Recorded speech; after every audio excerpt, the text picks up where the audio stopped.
Hey, everybody. Welcome to this Bar Cart Co-op presentation of Distilling History. We've got some wonderful guests tonight, and we'll introduce them in just a moment. But first, we want to tell you what Bar Cart actually is. Bar Cart Co-op is a collection of friends who produce content for the whiskey enthusiast. I'll let Alan explain his shows in just a minute, so I'll go ahead and tell you guys about my Whiskey Den. My Whiskey Den comes on 9 o'clock Eastern, 8 o'clock Central. Did I get that right? Yeah. Every Monday night live. So check those guys out.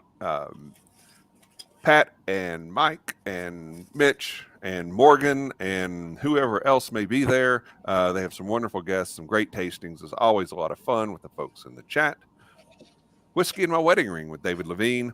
David is a great writer and does a wonderful job with his reviews. He does a great job interviewing distillers, so be sure to check out his show as well. And I want to tell you about my little show, Bourbon Turntable. You can watch us on YouTube. Just released a show today where I was talking about solo albums and single barrels. I hit on Sting's The Dream of the Blue Turtles album, and I talked about a Russell's Reserve single barrel. So check that out if you don't care, over on YouTube or on your favorite podcast platform. Now, Alan, you've got a bunch of stuff that you've got going on beyond being the alchemist of the Black Forest of Southern Indiana. You are, and being the head alchemist at Old Homestead Distilling Company, you got 3 different shows that you're doing. So tell everybody about those. Sure. If I can keep up with them, I've got 3 shows anyways. So the first one is the longest running one is Distillers Talk, and that's with my co-host Christy Atkinson. And I don't know how long we've been doing that. It's been a while now, but we talk to distillers of all types, home distillers and professional distillers and U.S. distillers and international distillers, and really get into the weeds on distillation and ask all the deep questions that not so much for the viewers, but the stuff that I want to know. So yeah. Then I have One Piece at a Time Distilling Institute on YouTube, which is sort of catered mostly towards the home distilling community, but also somewhat the professional crowd of people that have questions about distillation, where I try to answer those. Or if I don't have an answer to those questions, then I will go to someone who does, hopefully, have the answer to those questions. And then my passion project is the If You Have Ghosts, You Have Everything podcast. So that's all about the paranormal and high strangeness and supernatural and spirituality and whatever weird stuff Erik's got going on over there, where he's messing with his camera looking for ghosts in his crotch or something. I don't know. Yeah, I'm not sure what Erik's got going over there. We got to keep an eye on that guy. Yeah. There it goes. I don't know. In the words of Jim Wolfe, for askers. Yeah. All right. While Erik's getting himself situated, I want to tell everybody about a charitable endeavor that that you need to be made aware of. Colors of Courage. Colors of Courage is a breast cancer support organization. I always heard them talking about hope scarves, and part of what they do is they send scarves and notes of encouragement to women that are having to go through chemo, and but they also fund millions of dollars of cancer research, and they just do a great deal of work, not just in Louisville but across the country. They've got a big event coming up September 6th at Melwood Arts Center. Tickets are $125 until August 1st. But all of you whiskey people sitting out there, I know you've got good bottles of whiskey that are sitting around unopened that you're not using. This can go to Colors of Courage, because they do a bourbon pull where they sell chances to come in and pick a number, and that number is assigned to a bottle. So they're trying to assemble a really good selection of bourbon to draw a big crowd and raise a lot of money. So if you've got some bottles sitting around that you would like to donate to this cause, you can contact me, or you can reach out to Anna Laura at hopescars.org. And so please check that out. Please help out. Everything is a big help here. And it's a wonderful cause. It's something that Morgan Wade, who is Mitch Lovell's girlfriend, she's heavily involved in that. It's really good situation. So, Hey, Kevin, we lost your audio there, buddy. you lost me? Yeah, it went like real muffled, muted. It's back now, though. Okay. So, anyway, Hope Scarves, check it out. Donate some bourbon if you can. If you have questions, let me know. Thanks. And here's see if we get Erik back again. All right, trying again. All right. Again, I apologize for that Amish internet connection that do anything to save a few pennies here, but yeah, little technology issue, but I think we're back. Okay. All right. We've got a first question that I want to pose to you guys in just a minute, but first I want to make introductions. We have Steve Bashore, who is the Director of Historic Trades at George Washington's Mount Vernon. I guess that makes Steve the father of our whiskey, since he works where our father of our country was. Will you take that title, Steve? I don't know if I can take that title. Well, and then Erik Wolfe, I guess we'll call him the cool cousin of our whiskey. He is the head distiller at Stoll Wolfe. And then we have the weird uncle of our whiskey, Alan Bishop, at Old Homestead Distilling Company. Welcome, gentlemen. Thank you for being here. I've poured some of the samples you sent over already, and it smells really nice where I am. Thank you for the chance to be here. Yeah. So you guys have had some really cool projects going on, and that's what we want to talk about tonight. And part of it is the historical aspect, the historical things that you're preserving, but the history that you're making also in the process. So we'll kick it off with this question from Mike. He asks, what was the soundtrack at Mount Vernon and Stoll Wolfe while this beautiful history was being honored? Well, one of them was the French song that our friend Aiden's at Mount Vernon, which was, I think, recorded by Alan, I believe, or someone there.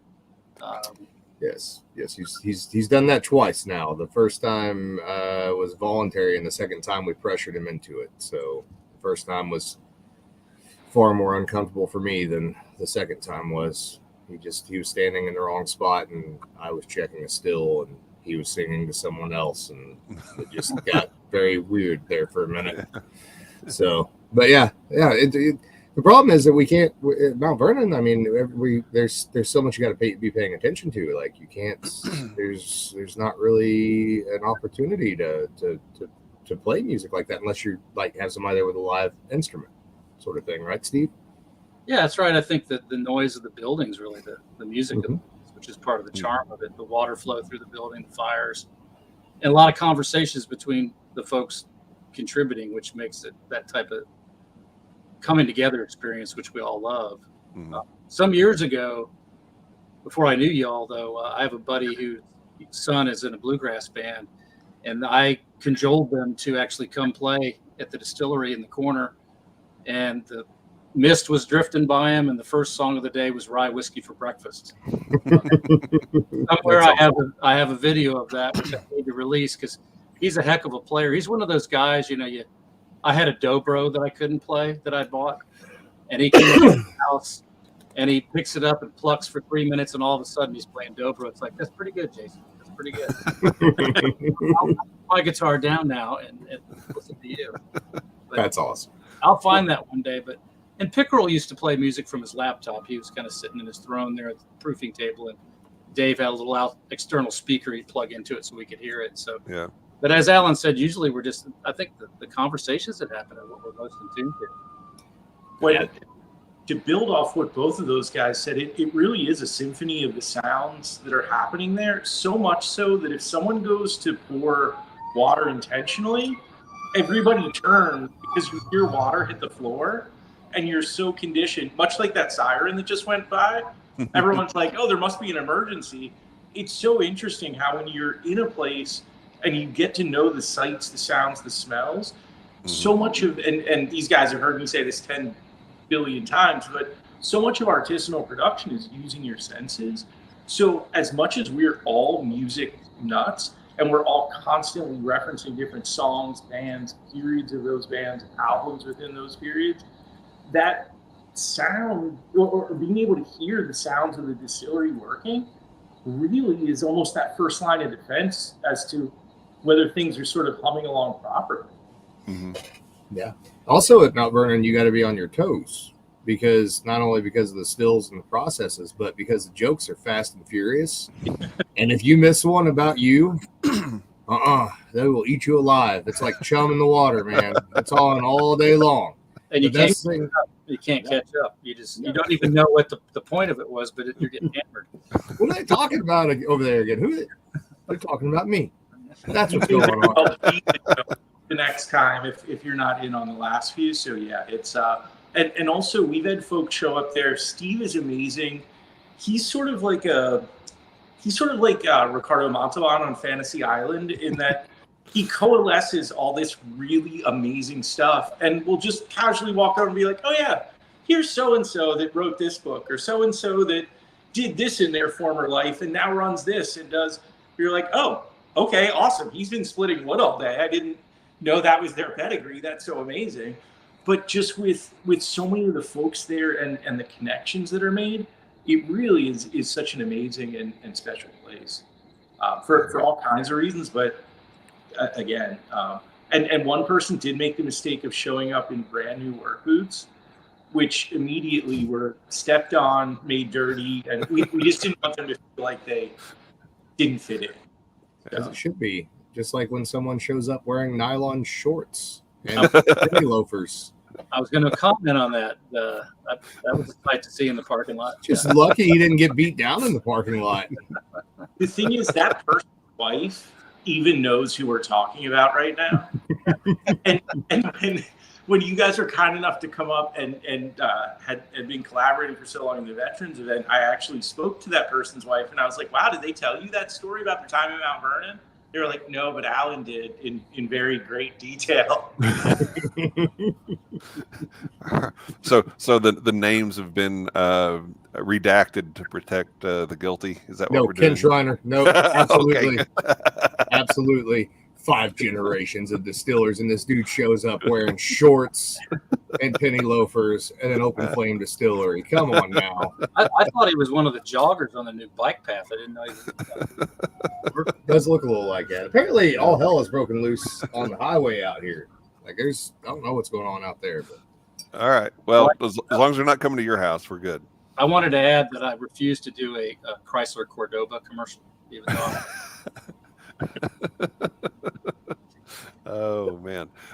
So we kind of joked our way back around to Mount Vernon, Steve. So for people that might not know, give us a brief explanation about the distillery there and the process you've been going through to really literally unearth history there. Yeah, the distillery is a reconstruction of one that Washington built between the October 1797 and the spring of 1798. So the current building was based on 10 years of research and 5.5 years of So the original burned down in 1814. So Mount Vernon went in and did a major dig there. And there was so much remnant left, they were able to raise money and rebuild it and open it back in 2007. So our operation is very small and artisan, but we run 5 wood-fired pot stills. We ferment in 120-gallon wood mash tuns. We have the water mill next door, which is unique. So we do grind grain by water power, as they did in the 18th century. And so we are trying to recreate as close as possible that sort of whiskey that was done in Washington's time, which was a rye. And we have the original mash bill, et cetera. And then we have a few modern things we do to make things better. Obviously, we've come a long way since 2007. We use a modern distilling yeast. We do use some enzymes now. Mainly that's because we have a limited time to run it. We're trying to get better yield, better whiskey. But we basically row mash by hand and do about 85-90% of the process as they would have done back then. Yeah. And the And last, you got a new pump too that makes life easier. yeah, we finally went that direction. 16 years of bucketing has finally hit me and Corey and some of the other guys that have been there for years. So we do have a pump that helps us, and I think Washington would be pleased with it. You know, if he could have had a John Deere, he would have fired everybody and scaled down and just been fine. Yeah. But you know, I think we're real proud of what's been going on the last 8 years or so, or 10 years. We're proud of all of it. But like any distillery, we've made, I think, some inroads over the years with getting better whiskey out. And that's the whole point, is to try to grow that flavor profile and the experience for those who may purchase it and enjoy it, while we tell the actual stories of what happened there in that time period. Yeah. You know, So Eric and Alan, just to prep you guys, we're going to start with the unaged sample. So if you've got that, go ahead and pour it. I'm sorry, Alan, go ahead. Oh, you're good.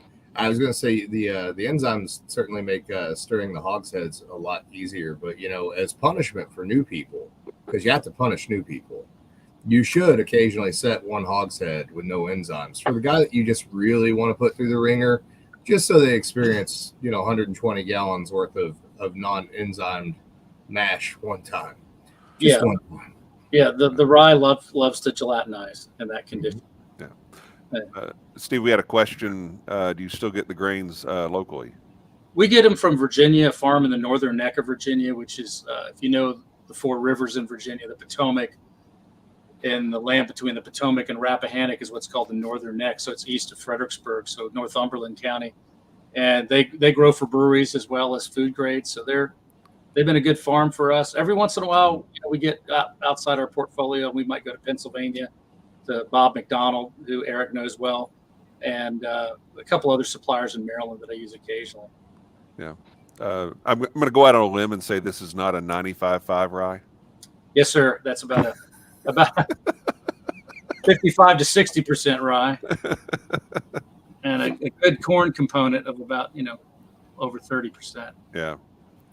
Okay. So, Erik, Alan, what are your thoughts on the sample you've got? I love how aromatic it is, first of all. So that's one thing that the distillations at Mount Vernon and the fermentations, like, it's one thing I think that people don't understand.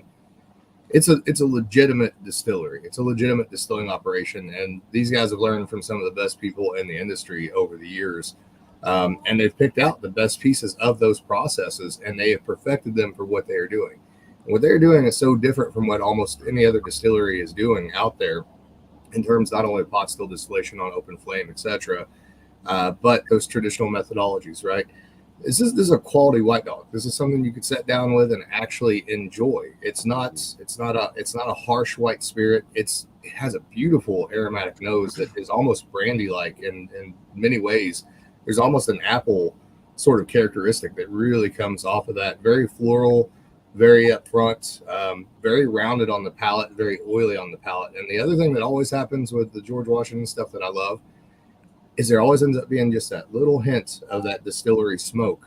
And it's very, very faint here, but it's there. And it should always be there, because that's part of the distilling methodology. It's not an on purpose doing that to the whiskey thing. That's part of the characteristic of making whiskey in that building. Yeah. I get that smoke on the finish. That's where it shows up. It's really Erik, creamy. Erik, what are your thoughts? I always hate going after Alan. That's my first thought. Second of all, You don't like the sloppy seconds, Erik? yeah, I mean, come on. I had to. I'm First of all, sorry. what he said, no. But I think a couple of points. First of all, yes, to what Alan was saying. Also, Steve, one of the things that I think people may not realize is you guys are grinding all of your own grain at the mill there as well, that's used in the distillery. And correct me if I'm wrong, but a lot of that grain is ground and then used in distillation within, what's the most, maybe 48 hours after it's ground? Yeah, at the most. So I think what a lot of us talk about is freshness of grain, and also it's stone ground. And Alan, to your point, that beautiful aromatic nature and those oils and the acids, but the balance of everything. And I think so much of what we always talk about turns out there's a lot of time to spend talking while you're running the stills, because there's hours, especially if Aiden's running his still beautifully. And so when we are there until 11 o'clock at night, there's time to talk about things. That said, the beautiful synergy that's happening here with the beginning, the middle, and an end in that flavor profile. Also, the smoke that I'm not able to taste or smell when we're there running it anymore until it's amazing how you normalize the sense around you. And we've all experienced it, whether it's Mark trying to return a rental car that they've accused him of smoking in because it smells like the fires in Mount Vernon, or I've gotten out of the shower in the hotel room panicked because I thought somehow the room was on fire. It turned out it was just me and my clothes, but I wasn't. So it's amazing being out of the distillery to be able to pick up those notes of the smoke, but so beautiful. And again, to Alan's point, the grain notes coming through, and the way it can be almost a grain schnapps, if you will. Oh, well played. Interesting. Take that, Alan. Yeah, touche. Yeah. Well, okay, so the next one that we've got is the 93 proof 2-year non-chill filtered. It's been a bit barrel aged a bit. So if you guys can pour that one. And Steve, while everybody's getting that ready, I'll let you start talking about the project that you were working on with Alan and Erik and the group that was there. I think it was back in April, wasn't it? It was April, and we were doing apple brandy. So both these gentlemen have worked with us on 2 to 3 runs of rye, and we thought, we talked about doing apple. We thought it would come in the fall, but the particular orchard where I get these apples, some of which are heirloom varietals that Washington would have grown, he was, after many, many decades, going to close down his operation, and he had this pressed juice, and he wanted to see if I wanted it, and we were able to get that down. And so the time just fell in front of us, and they luckily could break away from their time jobs, and which I do appreciate, because one thing I do have in my favor is a wonderful organization and a state that Mount Vernon is, that I am a part of. So there's a lot of funding there for what we do, and these gentlemen are slugging it out, building product and building their outreach to other states. And so when they come, I know they're spending days they sometimes can't really, in all honesty, break away from. So they're very understanding. And so they came down, and we pulled together, and we were able to run this apple. And one of it was a dessert apple, which was higher ABV because it had been actually fortified at another distillery, which turned out to help us, as Erik knows, those last couple of days. But I think it went really well. The other thing Alan will probably speak to is something that he's done before, and also in a different manner up at Stoll Wolfe, utilizing the equipment that Erik has. And I heard some of the stories about Erik's dad's reticence to do this process, but we basically created our own sort of gin basket with hanging some apples, dehydrated apples, into the copper pot stills. And it's something Alan can speak to in more depth, because this was his brainchild. And I know he's very creative in ways that, you talk about outside the box. I mean, some people are a little outside the box and end up in the ditch. He's outside the box and ends up creating fantastic things. So it was really neat to learn. And then I know you guys can talk to what happened at Stoll Wolfe, but I thought it went well. The heat got us, so we haven't finished everything. But come September, we're going to wrap it up and then barrel this. I think I've got the barrels lined up for what we're going to do. So for me, it was a learning experience, because, you sit around, as I do, I kind of know that building. But when I hear these guys, and they don't know I pass by them and hear these conversations, and I'm like, you start to feel like the third grader in the room, because I just don't know what they know about all this stuff. But I learned quite a bit talking to both of them, just listening, asking questions, all knowing that they want everything to come out well, which I'm thankful for, because that's what we're there for, to turn out something good. So all in all, I think April went really well, and they didn't have as much time as we hoped to have them, but I understand they had to go back and do their jobs, and make what they're doing in their own, and Alan had a transition to go through. So anyway, you guys can speak more to it, but from my perspective, I think we had big success. and I think it's going to come out really good in a couple of years once we release it. Yeah. To clarify, that was a job transition. I was waiting. I knew somebody was jumping on that. Like it was queued up beaubeautifely. I usually say people think I have a warped mind. I'm not that warped. Yeah, exactly that. You know, Yeah. But, you hang that curveball, you got to hit it. But for Christmas, we will send you a man's ear. So, yeah. My boobs are getting bigger. I mean, that's just a fact of life. But no, I might be the luckiest distiller on the face of the planet as far as I'm concerned. So first and foremost, I've said this many times over, Mount Vernon is a sacred place. And Erik and I have had this conversation many times too.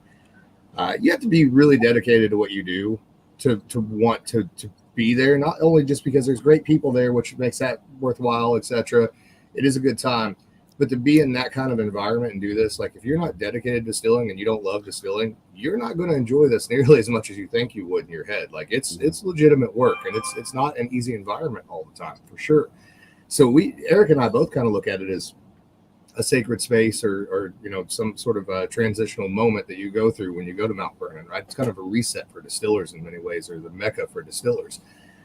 But not only was I leaving Spirits of French Lick at that time to go to Old Homestead, I was lucky enough that the first distillation I did after leaving Spirits of French Lick was actually at Mount Vernon. And the first two distillations I did before I ever started again here in Indiana were at Mount Vernon and at Stoll Wolfe. So both on the East Coast, ironically, for a Hoosier.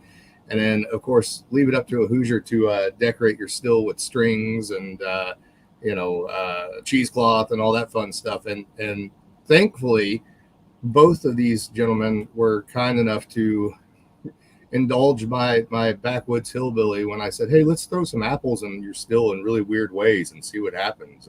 And to be fair, though, what we did at Steve's at Mount Vernon, entirely historically accurate. Maybe not, the same cheesecloth, obviously, the same string, but definitely something I've seen in old distilling books, something I'd done over the years at home when I was home distilling, and something that has a very prominent effect on the distilled spirit.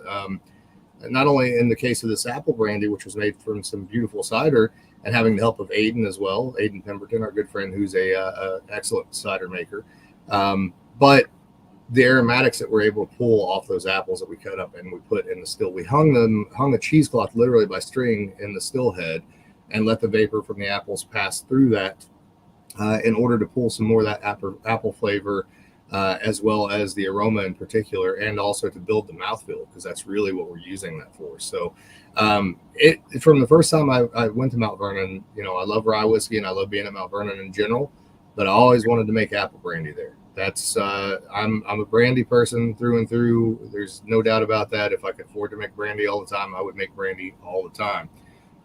But that was a big deal in my opinion. You get to go there and make that, and to be able to put my own little spin on it to some degree to help the project overall, and to get to work with all the wonderful people there, Steve, Amy, and everybody else that was a part of that. It's a special moment after leaving Spirits of French Lick, for sure.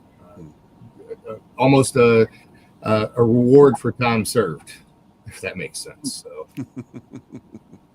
I don't know if I find myself going after Alan again, where again, damn you, very well with everything he said, and I think to your point with, again, Steve, thank you for the opportunity for us to be involved. I know it's the kind of thing where, Alan, as you mentioned, it's one of those things where you feel so blessed, and when Steve's like, would you ever be interested in coming down? The answer is always yes. Sometimes my wife says, get on a plane in 5 minutes. What's that? I said, you want me to get on a plane in 5 minutes? Exactly. Yeah, it's like in the cartoons where you're just talking to the shadow at that point because they're already gone. Yep. But we had the opportunity to work with Marshall. Marshall, I believe Sheets is his last name. The master cooper down at historic Williamsburg. Thank you very much. Sorry, it's been a long day. And in speaking to him about our time at Mount Vernon, I'd asked if he'd ever encountered the term liminal space or liminal moments. And he looked up from working on the barrel and he's like, just the fact that we're discussing this is so exciting. But I think to Steve's point and to Alan's point, it really is that liminal space where you're on the precipice, standing between two different eras, two different times, two different methods of production. between modern and the past, and just to have the smell of the smoke, to be moving through that environment, to see the apples drying on the still, getting ready for the next day too, is so amazing. And then the one commonality it does have in terms of technology with the way Washington was doing things, in addition to everything you were saying, Alan, the ingenuity behind it, where those guys were making whiskey in the most modern way they could at that time, and embracing the technology of the time. I mean, the mill was certainly very advanced for its time as well. So I think by embracing that spirit of ingenuity, it's so much of the spirit of the technology of the time as well. And just seeing the way even the pectin was flowing out of some of the brandy, seeing the color changes come through, and the way that we'd get surges that would change even the dynamics inside the still, that really, really exciting. I'm excited to see how it ages out.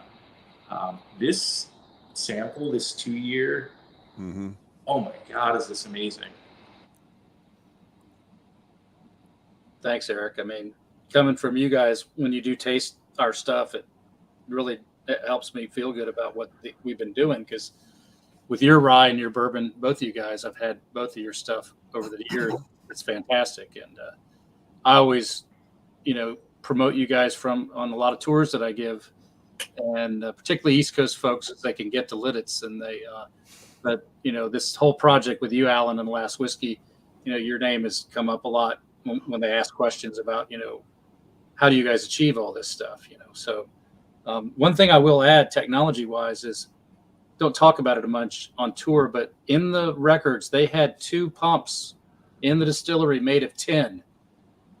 And so these would have been hand pumps. And I've got our English friend, Mark Meltonville, trying to track down designs to see if we could eventually get those fabricated, because like anything, he goes, Mark said to me during that run, he goes, the history of mankind is the history of them figuring out how not to lift heavy things.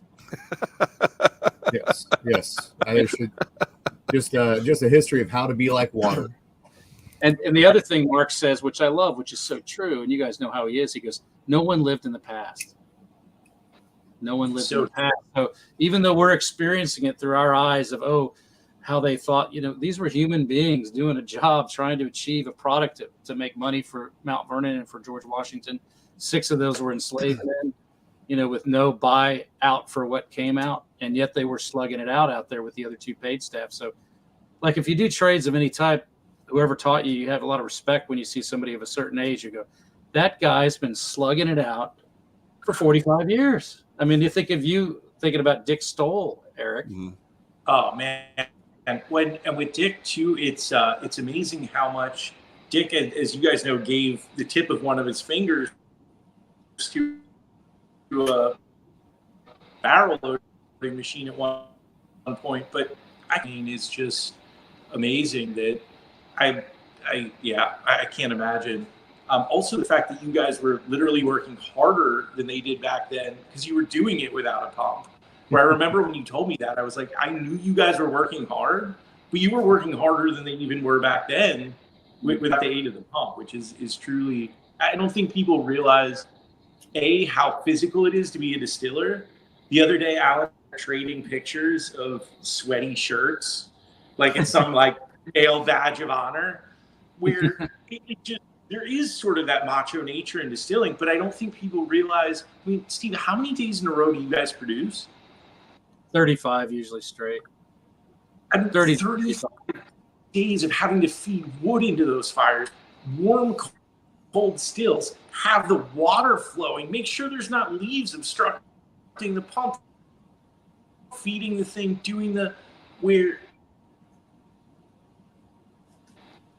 I think anytime you're doing an art form that requires that level of physicality, badly, if corners are cut, and product quality suffers really, really quickly as well. I mean, like we were saying, there's nights you're there till 10, 11 o'clock at night where you could just as easily put out the fires and go home. I mean, it's again, that dedication that I don't think people always see, but I think other distillers really appreciate when they see those things. Well, I remember the first or second day you were there, you were getting all these calls from PA. And again, Mark Meltonville, who's so observant, our English friend, he tells all of us, he goes, there are things you all do walking through your distillery you don't even realize you're doing. You're walking past stuff, you're tweaking this, you're changing that, you're checking this. And now you're not in the building and someone's calling going, hey, you know, what about A? What about B? What about C? There's this movement you make once you know your space. And it's true for me in water mills too. You know, I move through, it's almost just a second nature to you, but that matters to the final product. We have a question from the chat. What was the average potential ABV of the mashes for the apple brandy back in the day? That's from our brother JJ right there. JJ Jackson. Yep. So, Steve, I don't know if you have any reference from Mount Vernon, but I know that average typically, like here in the Black Forest region, which is a little different because it's apple mash brandy, was usually only about 4 to 5%. It very rarely got much higher than that. Sorry, I got a note from my wife. That's how we talk on podcasts. So, but yeah, back in the day here, usually around 4 or 5% from an apple mash brandy was about what you could expect from that initial fermentation. So, I would think it would be similar. They didn't record. The only reference to proofing that is in the ledger is, it's interesting. Washington's paying someone who doesn't work at the distillery to gauge barrels before they go to town. And that's drayage, loss, plus proofing them. Interesting. Yeah. So I got a couple of questions about both the unaged and the aged rye here, Steve. First of all, this is very, very clean. And like Alan was saying, it's very easy to drink, just as it is, unaged product. How do you get you've got to have a very good focus on making good cuts to get it that clean and to make it that drinkable like that, because the point of it is it's unaged, right? I mean, that's what Washington was doing. Yeah, so without the aid of any technology, how do you get those cuts that clean? I guess just time with other distillers who've taught me over the years. And each person that comes, I learn something else because everybody does it a little different. But I also want to give a nod to Amy Lewis, who runs the mash floor for me, because as these guys know, your whiskey is in the mash. If you don't ferment cleanly, and in the early days, we had a lot of trouble with lactobacillus and God knows other things because we didn't have a good cleaning regimen. And over the time, we have improved that, thankfully, through the help of some great folks teaching us. And always give a shout out to Lisa Wicker, who really cleaned up our fermentations. And then each time we do it, we've learned from Bill Hockett, we've learned from Alan. So it really has gotten to be a really clean, balanced, consistent fermentation over the years. And then running the stills, it's just getting better through experience, because and learning about weather impacts on the still, learning about the two stills by the door where the door's always open. They're going to be a little different on the cuts than the ones on the outside that are buried in the back by the stone walls. So I just think we've learned the building, and with that has come these improvements and a desire amongst the key people on my team to get it right. We realize the early runs. I joke about it. I call them the humility bottles, and we remember pouring those for people and the reaction back in 2010. 11, 12. And I wanted to change that. I couldn't live with that. Yeah. And so I think now everybody's in tune. I've got a few people that have worked for me for 10, 12 years. So they're honed in, like Eric Barton, who you guys know well. Eric has he's very particular, he's eccentric, but leave him alone down on the end with Elizabeth and sometimes Ann, and he will get it done. And he'll come ask questions too. I absolutely love that about him. He may not ask them out loud to everybody, but he'll come ask questions. He may wait until some odd moment where you don't expect it, just in passing, and ask a really deep question on distillation. And I want to add this in there for you too, Steve, if you don't mind. After Bill came there, and Bill working with Amy, and then Eric and I getting to work with Amy some. your all's fermentations, like I told you, and the methods that you guys have developed from what you've learned from everyone over the years, absolutely spot on, right? I think I've told you this before, and I think Erik has too. I think for a long time, a lot of distillers looked at Mount Vernon as like it was a card in their hat, and they could say, "Well, and I'm not pointing anybody in particular in any way, shape, or form." They could say, "I went to Mount Vernon, and I came up with these methods." No, they all brought something to the table, and you guys picked the best of what was there.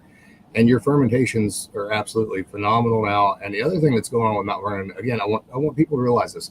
This is not a gimmick distillery. Your whiskeys have become so much more focused from what they were. The 4-year is spot on. This 2-year is spot on. You guys on this 2-year, and Erik, you tell me if you get it. But one thing I love about what you're doing is rye has that tendency to go a little bit towards the herbal side, right? And it can go a lot of different ways there. It can go towards horehound candy or go towards dill or whatever. You guys have hit this nice, like crisp, fresh wintergreen thing that's just a nice light finish on the back. It's there. It takes you a minute to put your finger on it, but it's refreshing in a lot of ways. It's really like that, when you walk outside early in the morning in the wintertime, you get that first breath of cold air on a real crisp day. It has that sort of effect on me physically anyways. So it's a world-class rye whiskey. There's no doubt about it. Mm-hmm. It certainly is. And I think to your point, Kevin, and Steve, you're so humble, and you were just giving us credit for normalizing so many things we do. And then you just did it to yourself there, where so much of what you're doing, and to Alan's point of it being a world-class rye and everything you guys are achieving, there's so much true artisanal input there, where they're smelling every fermentation. They're feeling the distillate as it comes out. They're looking at the helix on the distillate as it comes out. They're feeling that different aspects of the still. And not just doing that. It's hard enough to do that with a pot still every day with an electric element inside that's in a perfectly climate controlled building. Alan can speak to how difficult those things are to do on a normal still with that technology. But to have 5 stills, none of which is exactly the same in configuration, because it either shares a chimney with something else, it's by a different window, gets a different water feed off the trough. So the ability to produce a whiskey like this, blending it off those 5 stills, because you're not just cutting one still. Oh, and yes, you're not just cutting from 5 stills, you're doing it at the same time. So there's so many different things going on, where when Steve's running that blending table, there's so many different people bringing different things that you're attempting to assess at once in a smoke-filled room. So I think some of what's happening here can't even be appreciated until you step into that distillery. You can appreciate it as a consumer as a really well-constructed whiskey. But then once you start to look at all the moving pieces that go into making that, it really just shows in many ways a distiller like what you're doing. So you're conducting like so many different musicians and really pulling that together in the end. So again, kudos to you guys and everyone who's so dedicated there. Both of you are too kind, but I always kind of remember that it's a team effort. In a row is. Oh man, always, for sure. It's man. And again, I know it's sort of obvious, but just the cinnamon notes that are in there and sort of the cinnamon red hots, man, just so super delicious. This is a refreshing rye whiskey, if that makes any sense. And I think that crispness that Alan talked about, and the cinnamon note that Erik mentioned, the wintergreen note, it's just it's a refreshing whiskey to drink, which I don't know a lot of whiskeys that I've had that I would have called it that, but I think that's what this is, and it's just absolutely delicious. I could sit here and drink this all night. Well, we got to get you out east, Kevin. One of these times. That would be an ideal bucket list trip for sure. I would love to do that. Remember to forget what Alan said earlier about no enzymes on one fermenter. Listen, if Steve promises no enzymes on one fermenter, I mean, you can ride with me regardless, Kevin, but you can ride with me and I'll pay for gas. just to watch that. That'd be great. That would be most ineffective. But Erik and Alan, I think you guys have samples of the premium. So if you can pour those. I do have another question I wanted to ask Steve. What type of cooperage do you use, Steve? We are mostly in Kelvins. Kelvin cooperage, usually number 3 char. We do have some Zach barrels that we've used. I know Erik's familiar with Zach, so we've got a handful of those. And I think I have 2 of Speyside, which is in Lynchburg, Virginia, some Appalachian oak. And then we do have a double oak coming down the line, which has some nice bourbon barrel finishes. And the neatest thing, which I just tasted the other day, is I've got Madeira finished rye coming out later this year. Oh, wow. Which are in French, 59 gallon. But the heart of it is the Kelvin barrel. Yeah. Standard size. We do both 25s and 53s. And it's so weird how this goes with barrels, because we moved to 53s in 2017 because we wanted to age longer.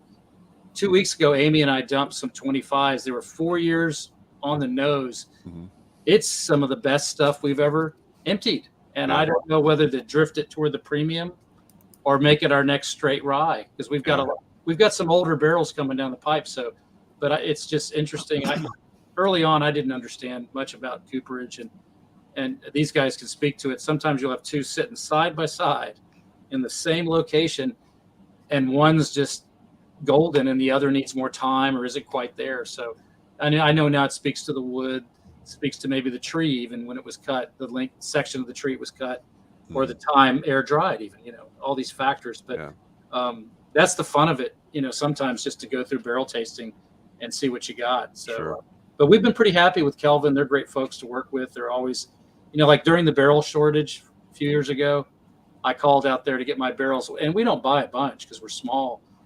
And I was worried, because, can we get them? Because she had said, order for all year right now.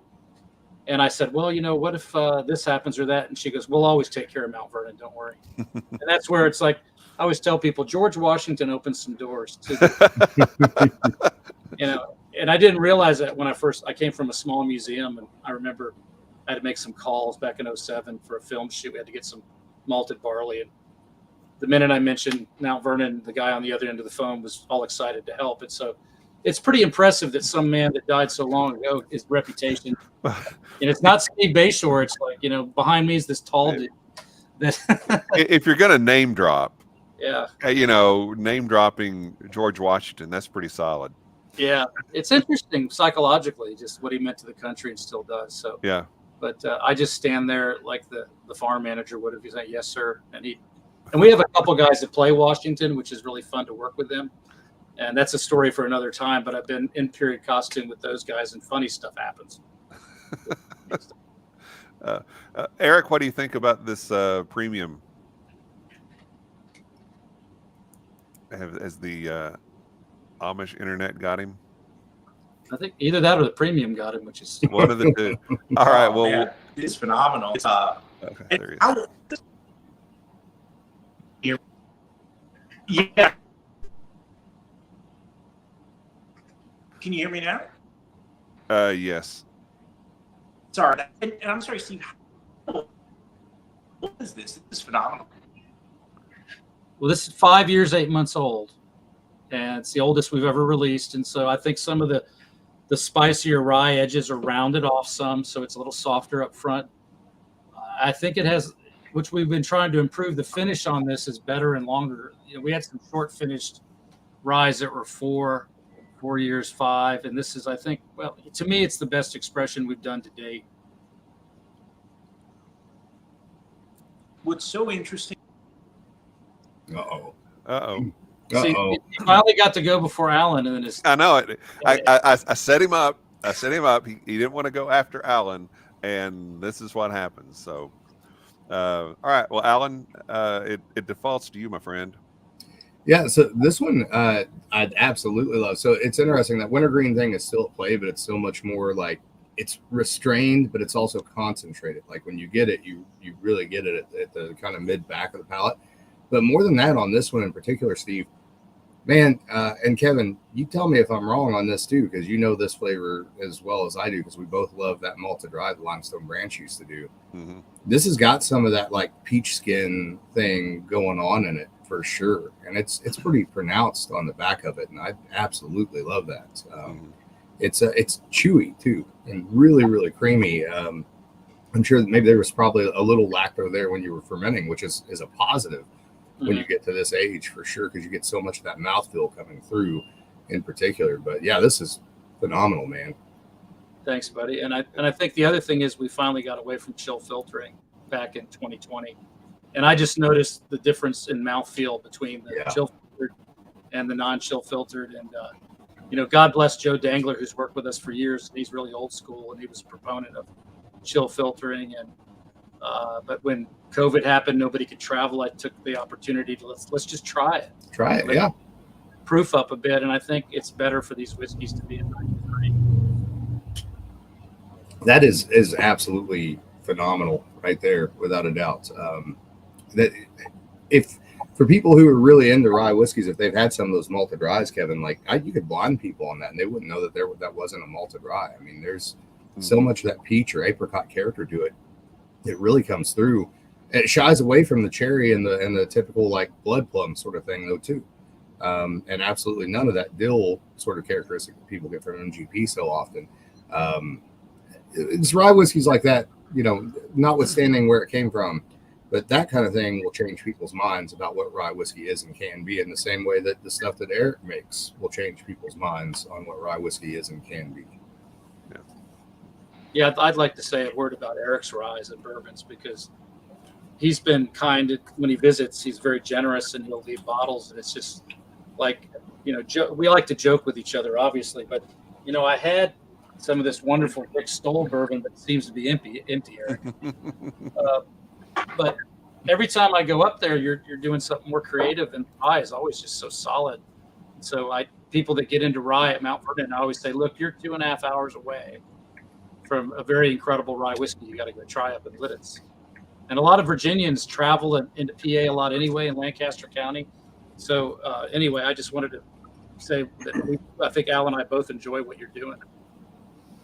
Oh, thank you so much. It's as Tom informed me, Big Tom Gale, we got our Lancaster County name from your Lancaster County, Virginia. So definitely, long-standing connections there. Well, I have sad.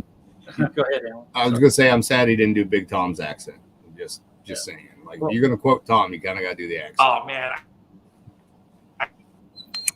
Well, Tom's interested. He runs a wonderful bar in Alexandria, Virginia, called the Virtue Feed and Grain. He's a whiskey guy, and he's been very generous to us when we go down there sometime to have dinner with him. But Tom, it's funny about Lancaster, PA, and Northumberland County, Virginia, I mentioned earlier. Yeah. This older Englishman I knew that came to visit years ago, I said, what do you think about these places? We were traveling, looking at mills.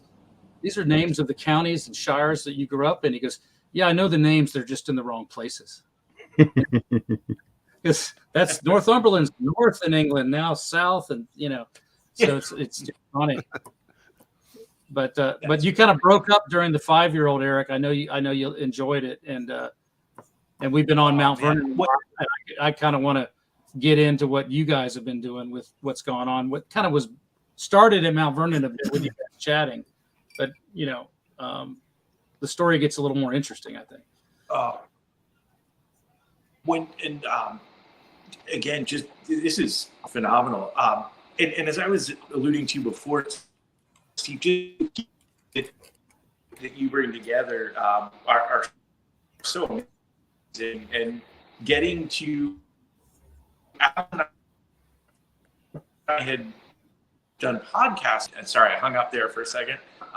So getting to work together in person is some further trouble at another distillery. So with Stoll Wolfe, Al was kind enough to come up in between Mount Vernon runs, and then also getting his own distillery up and running. So it was interesting. Another friend of all of ours had asked, well, you guys are both very strong-willed, both creative people. What happens when you guys disagree? And I I don't know yet what we've disagreed on. Maybe that it was time to stop sampling barrels and time to go get some actual food. There was maybe some discrepancy there. I think both of us were wrong. It should have been much sooner than that. That said, just the ability to collaborate with folks like Steve and Alan, where it's so much fun when you talk to people and you bring up really bizarre, esoteric, weird history. And not only do they know what you're talking about, they're like, well, yeah, but did you also know that it was in this context or this additional fact that also, but so with so much of that, it's just been fun exploring those rabbit holes. And one of the things that we started discussing down at Mount Vernon was just, first of all, that we had to get Alan onto a column still, just because so many of the things that we talk about at Mount Vernon are so similar to what Alan's doing at Old Homestead was doing previously as well. And what we're doing at Stoll Wolfe, where our stripping runs, we're coming off at the same proof off our column as they are on their stripping runs on the first pass on the pot still. We're coming off the still from our thumper / doubler, same general proof they're coming off on the second pass of our barrel proof, entry proof, similar as well. So the commonalities there are very interesting, but then also just the ability to take a historic recipe and reproduce it on theoretically more modern equipment.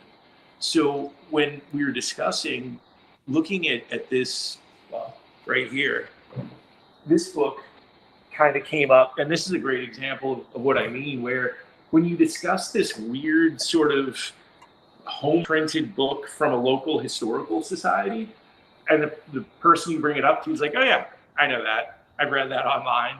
You're like, oh, okay, that's pretty exciting. So in speaking with Alan, one of the things that he really reminded me of and is so prevalent in this book is just the presence of wheat in colonial America.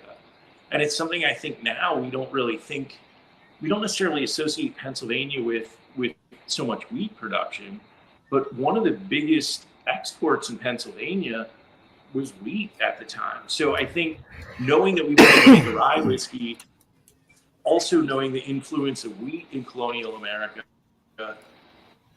looking at the different mash bills in the book, I think that one just sort of spoke to both of us, both historically, and one of the things about recreating historical recipes is that you're trying to sell them to modern consumers. And to Steve, the point you brought up with Mark, no one lives in the past. We're trying to sell whiskey to people with a modern palate. So trying to also find that point on the curve where it's not only historically interesting, but also is appealing from a modern taste perspective.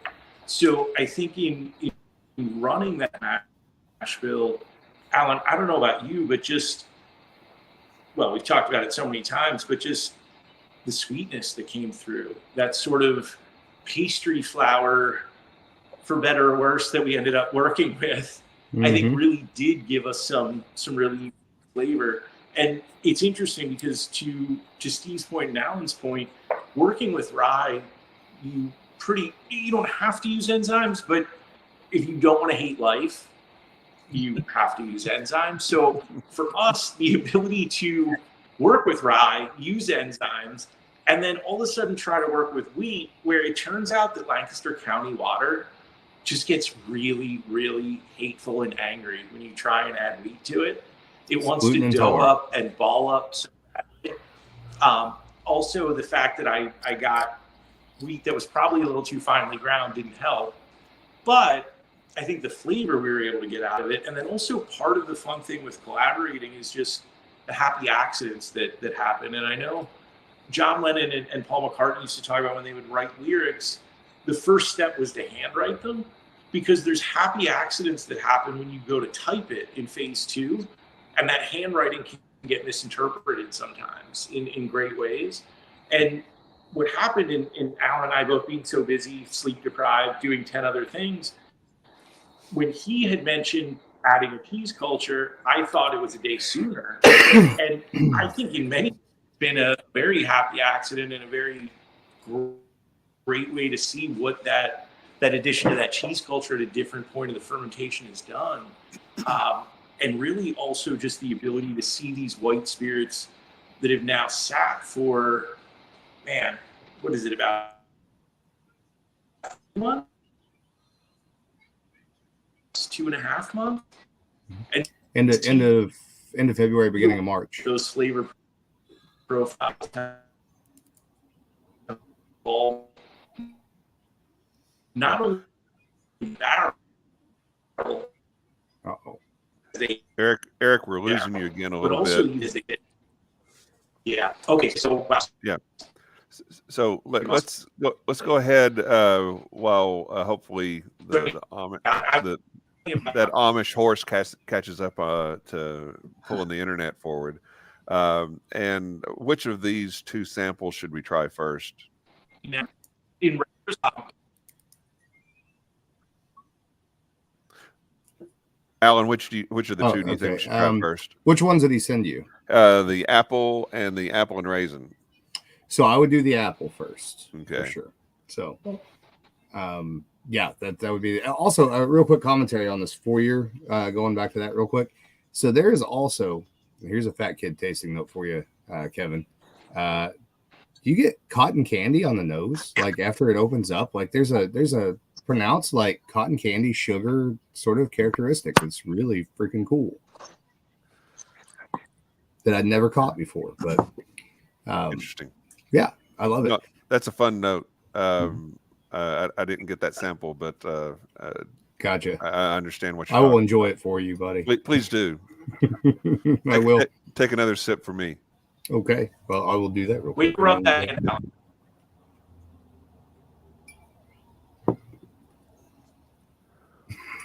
All right. So, anyways, just to touch on the project. My internet connection. Nope. Still super spotty. Yep. To kind of touch on the project that Erik and I have been working on, which we've been calling Wolfe and Wilson. So there's so many things there, story wise and idea wise, that Erik and I can get into.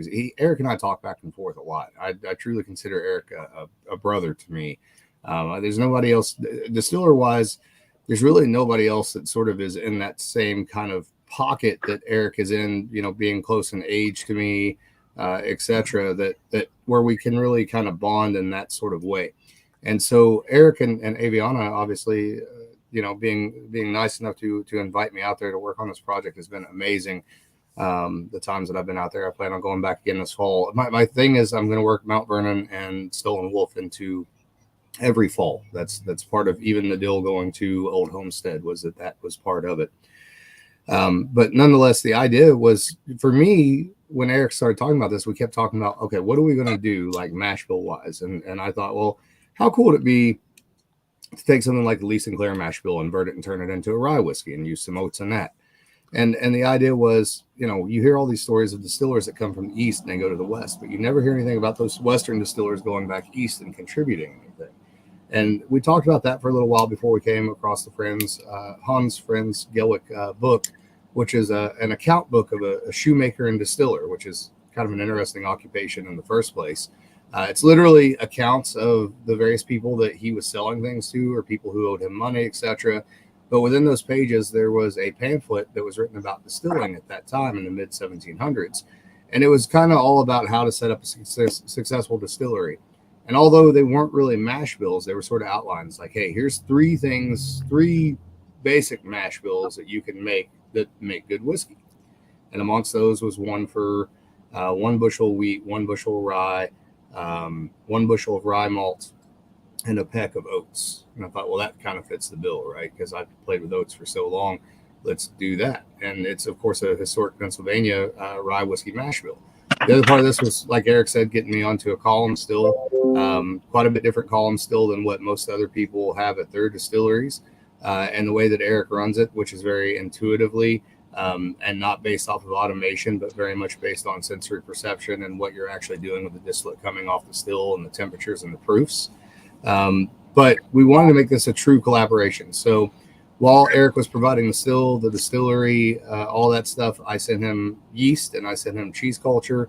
So we introduced some of that Hoosier thing into the Pennsylvania whiskey, came out and ran them. And the initial run, we did 3 different versions. There was the one that Erik was talking about, which was fermented with him adding cheese culture a day early, which it turns out 2 things happen when you do that. First of all, it's a fantastic way to drop your yield. But secondarily, quality-wise, the quality went way through the roof because now you have all these cool aromatic compounds from that unconverted starch that are in that distillation matrix. And so you get these really cool aromatic effects that come across from that distillation. Day 2, they were kind enough to let me put apples into their thumper, much to Jim's dismay, I do believe. So Erik's thumper is actually, the way it's set up is a thumper with an actual column on top of it with sieve trays as opposed to bubble caps. So we actually took those apples, put them in the cheesecloth. They were dried apples and put them inside the thumper and ran. Now, we thought that maybe we'd get just a couple gallons that come across with some apple sort of flavor and characteristics to it. What we found is for this small amount of apples, which turned out to be maybe 10 pounds dried or so, we actually had an effect all the way across the entirety of that run, 110 gallons or so. Now, it wasn't a heavy aromatic apple effect, but it was certainly there. And we had this interesting thing happen where, and this doesn't happen on a pot still. You'll get that apple flavor for a little while on the pot still, but it'll diminish fairly quickly. And it'll be there in the finished product, but this stayed throughout the entirety of the run.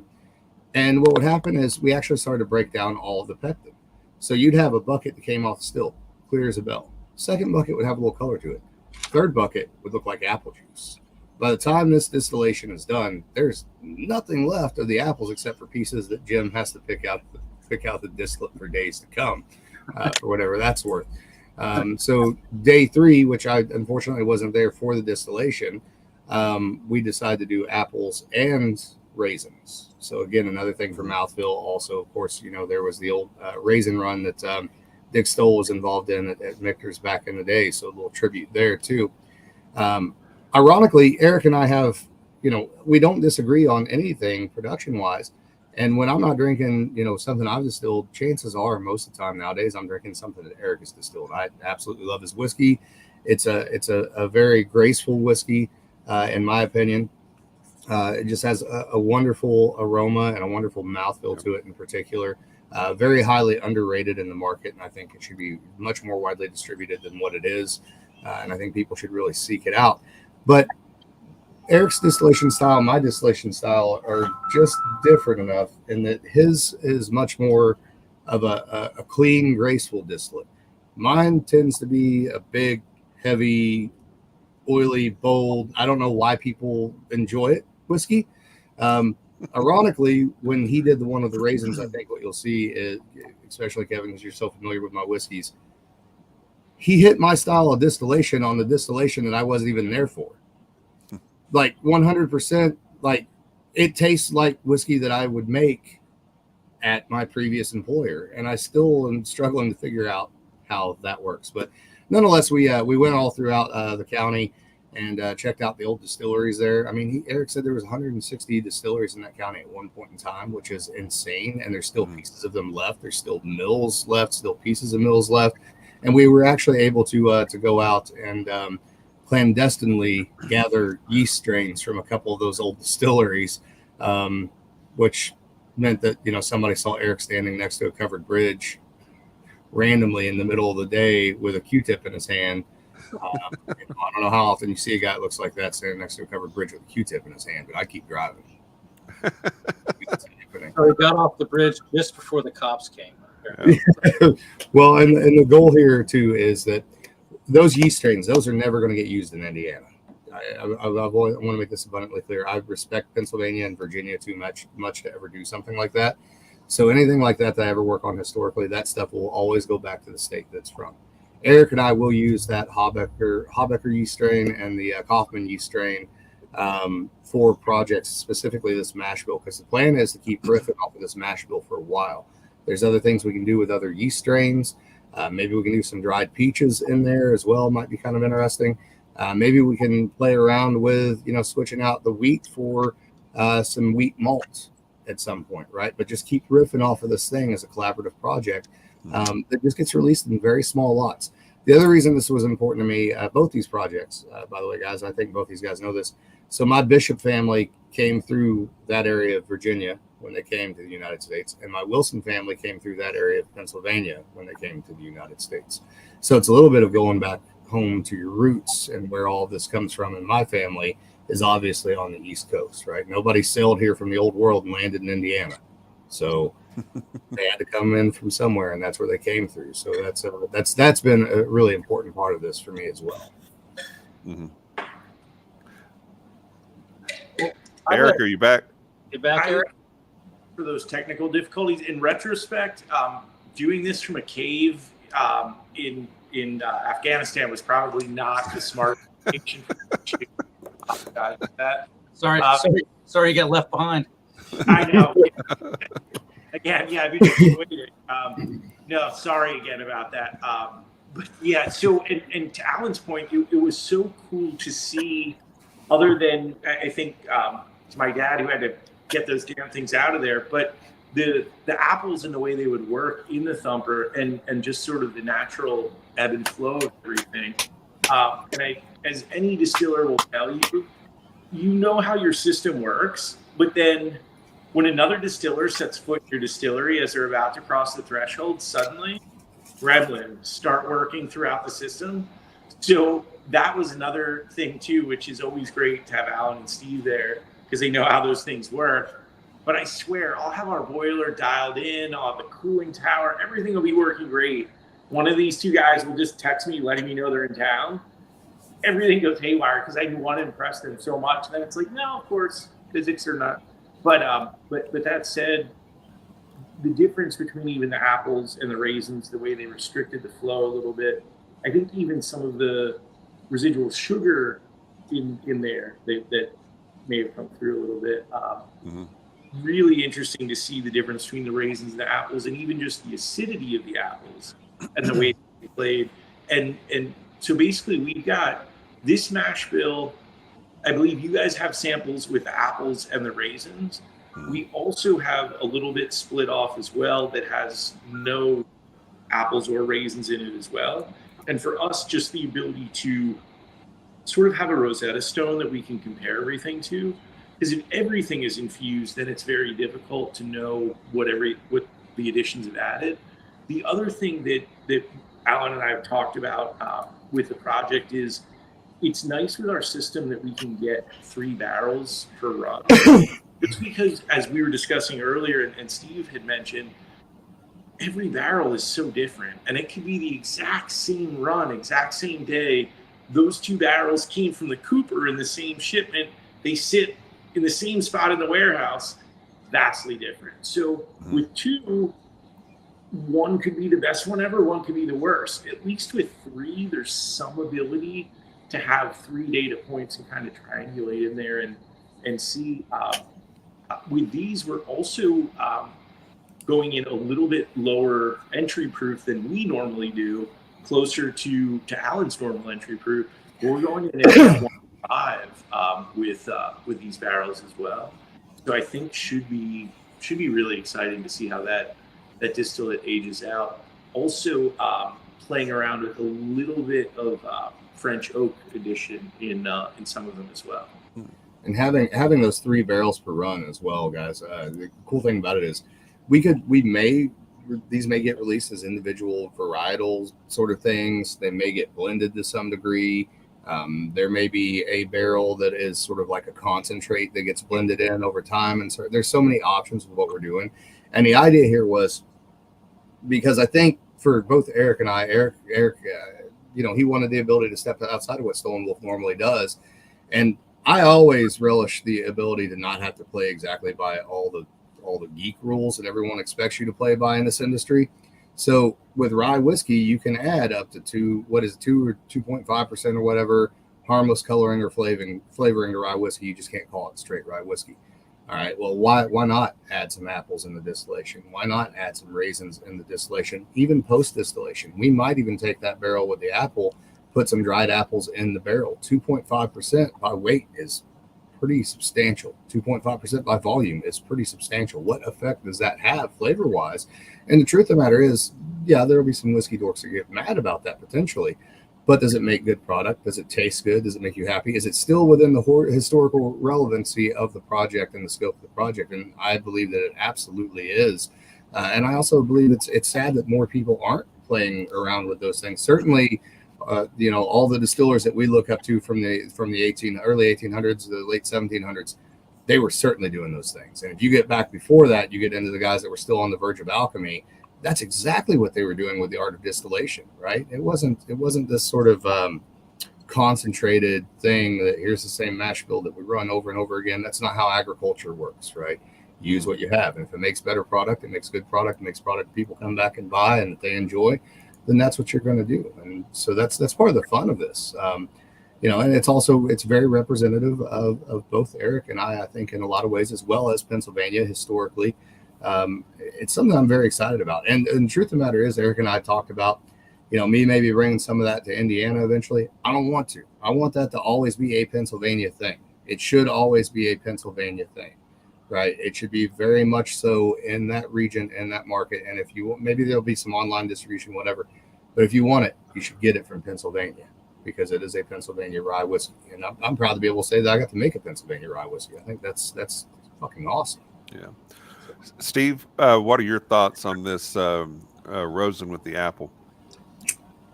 I think it's really incredibly interesting how those overtones of the apples and raisin just blend in with what you're expecting to get from those other grains.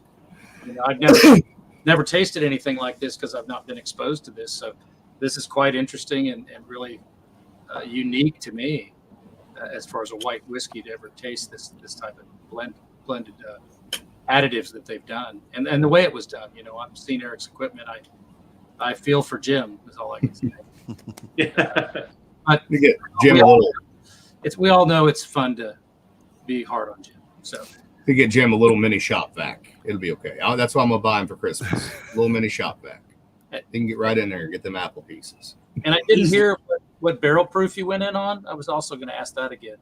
On all three. Listening, Alan, right now and shaking his fist at you as we're talking.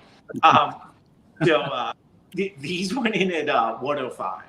Okay. And with that, what's so interesting too, just for the audience out there, I know Alan and Steve, we talk about this quite a bit. I'm sure, Kevin, you discussed this as well, where trying to figure out, it's almost like recording an album.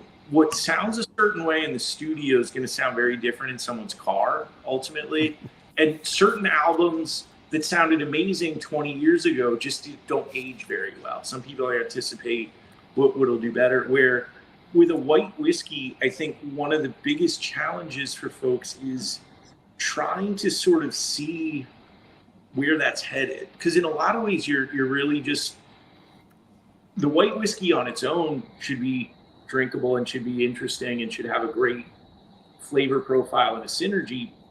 But so often, and we always talk about this as distillers, you're cutting differently depending on when this whiskey will be consumed, at what proof the whiskey will be consumed. So the end purpose does matter, the end use does matter. So particularly running a new mash bill, not a new, but recreating an older mash bill, figuring out where you want those cuts to be, figuring out, and I think as American producers, we're sort of taught that homogeneity is really good, and that if you really love something, you should be really intense and very strict and I think one of the things that as distillers we all talk about is embracing that variability, as in addition to getting some funk in there so that there's really something to age out and trying to make sure that, Alan, just to steal your phrase, that the barrel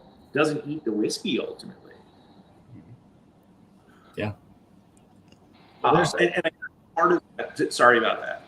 Well, there's elements I can taste in our unaged that is in what you've done, but then the other infusions you've done with that amount of what you laid on the bubble plate and stuff there, it's just very unique. And so I'm wondering, where do you expect this to land at 2 years? I mean, it's hard to say, but when you were talking about it, what did you anticipate might be a profile down the road 2 to 4 years?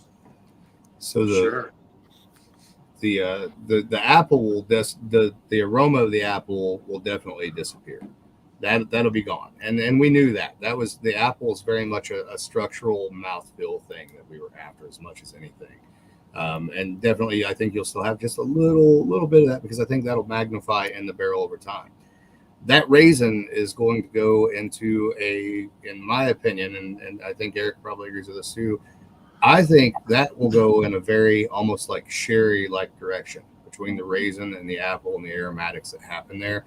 That barrel will either be absolutely amazing, or it will end up being a concentrate that gets broken up into other barrels. It's hard to say at this point, right? I mean, it may even be something that's just for like the diehard people. I suspect that it's going to be a really intense flavor experience. Hold on, guys. So wait, we've got a guest spot here. Hold on one second. This is a future. Hi, Penny. A third generation. I'm sorry. Wait, Alan. Fourth generation distiller. I think that's sunburned. Fourth, maybe fifth. I'd have to actually look. Penny was just helping me, right? Yes, yeah. She helped mash peaches the other day. Yep. She's all about the distillery, but it's because Uncle Steve Bartels, that's what she calls Steve, Uncle Steve, paid her to sweep the floor. So now she thinks she works at the distillery full time, and it's a thing. So although I had to have a Ken Schreiner conversation with her about don't wear flip flops in my distillery because it's not okay. So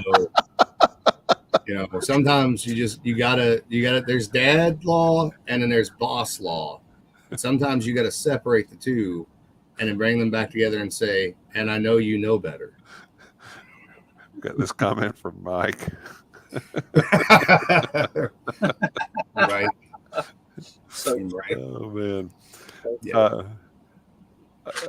Okay, so just going back, and I've been going back and forth between the apple and the apple with the raisin, and the difference that the raisin makes, and I don't know what else was different in the whole process, but the difference that the raisin makes is substantial. And Alan, you're right. There is an oiliness, a viscousness, a boldness in this apple raisin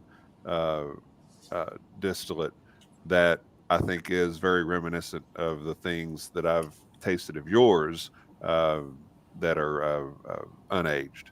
Mm-hmm. Yeah, it's definitely there. Like when I got the samples of it, it sort of blew my mind. So, and as Erik mentioned, it kind of putting all that stuff in his thumper kind of messed with his proof a little bit. So things weren't running exactly like they normally would, and it would when we were watching.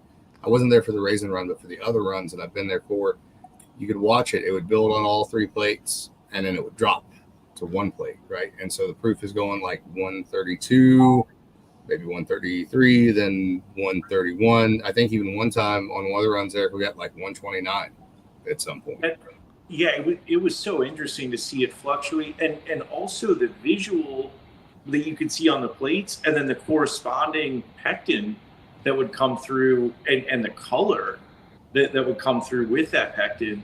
It was so interesting to see. I've got about 10 gallons of this that didn't fit into a barrel that we kept aside that were white. And even at the bottom of the drum that we were storing in the plastic tote, all that pectin just settled out to the bottom, almost like a biomat in there, which was so interesting to see. Yeah. And what's also really interesting is, and I'll make sure I send you guys some to try.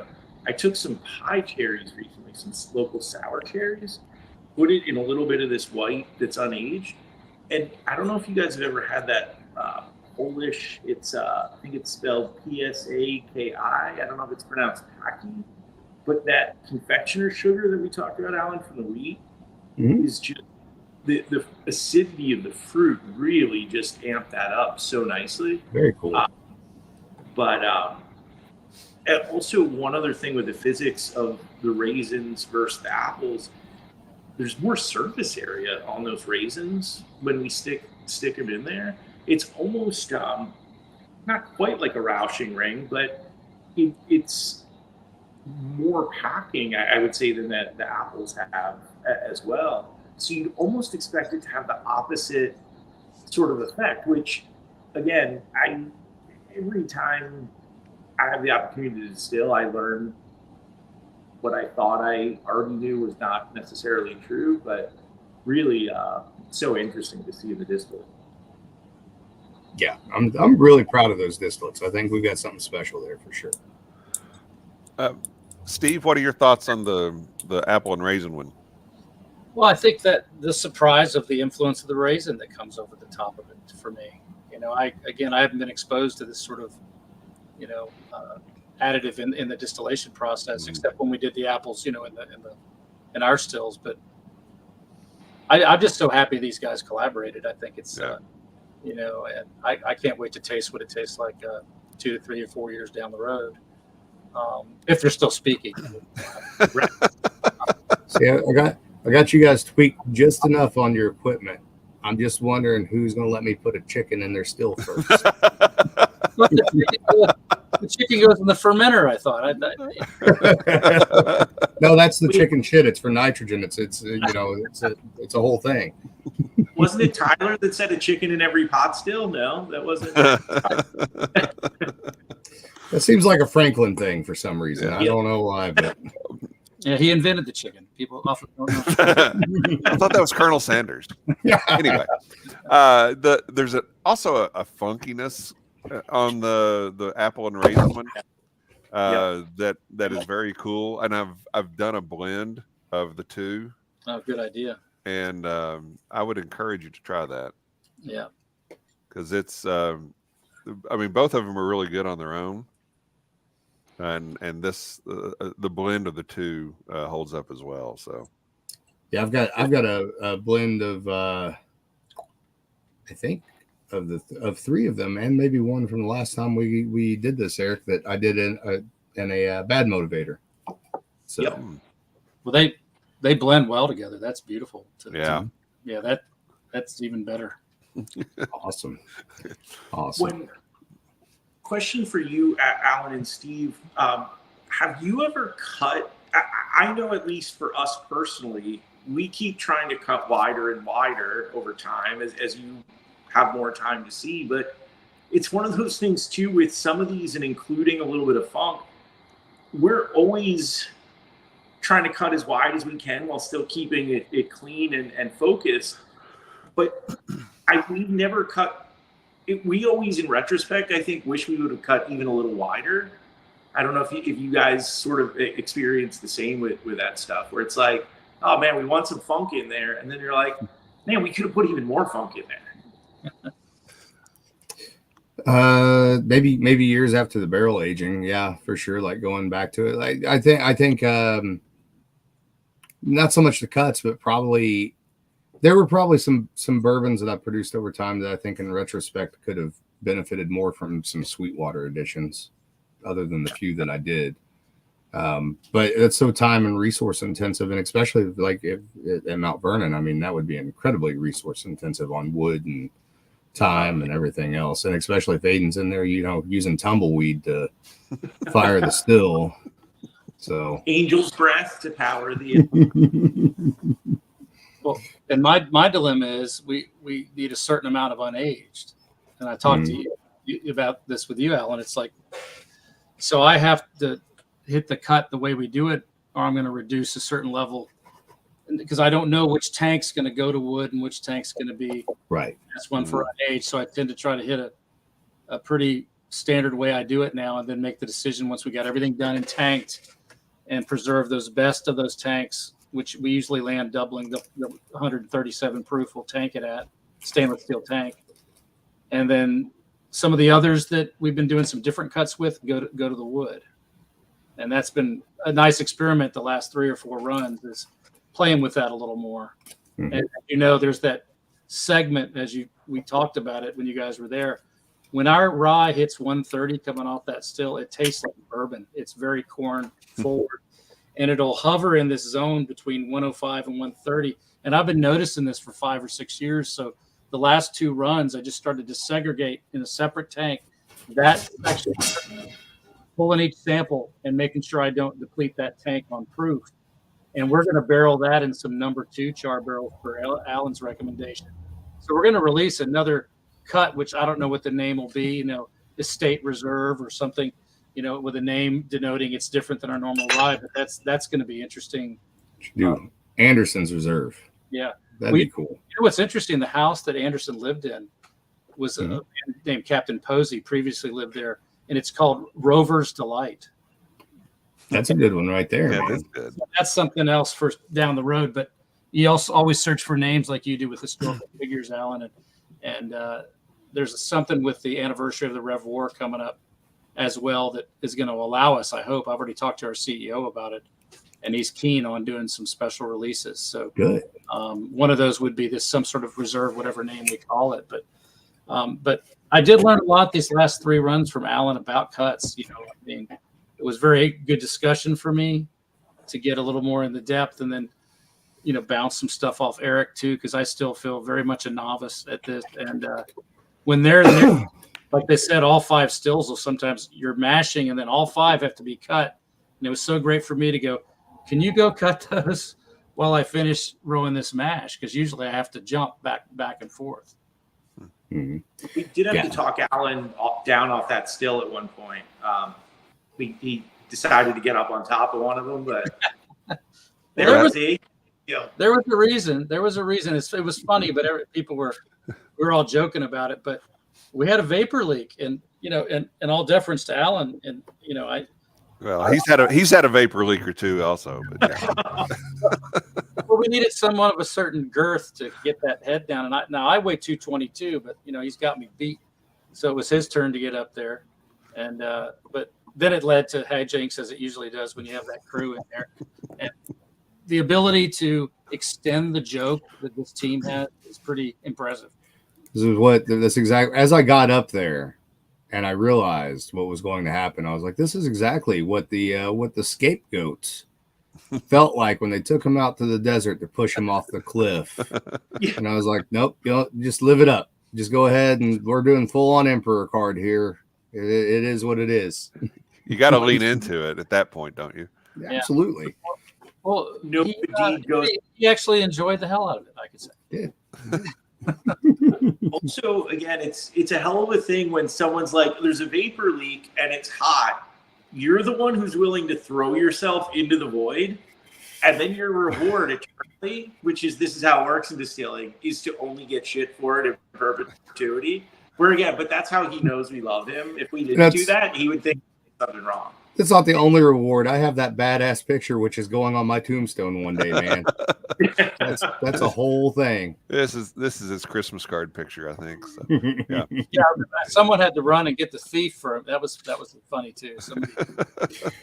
I think that was you and Aiden. You yelled to get the thief, and Aiden was like, he was on that, buddy. He was like, oh, I got this.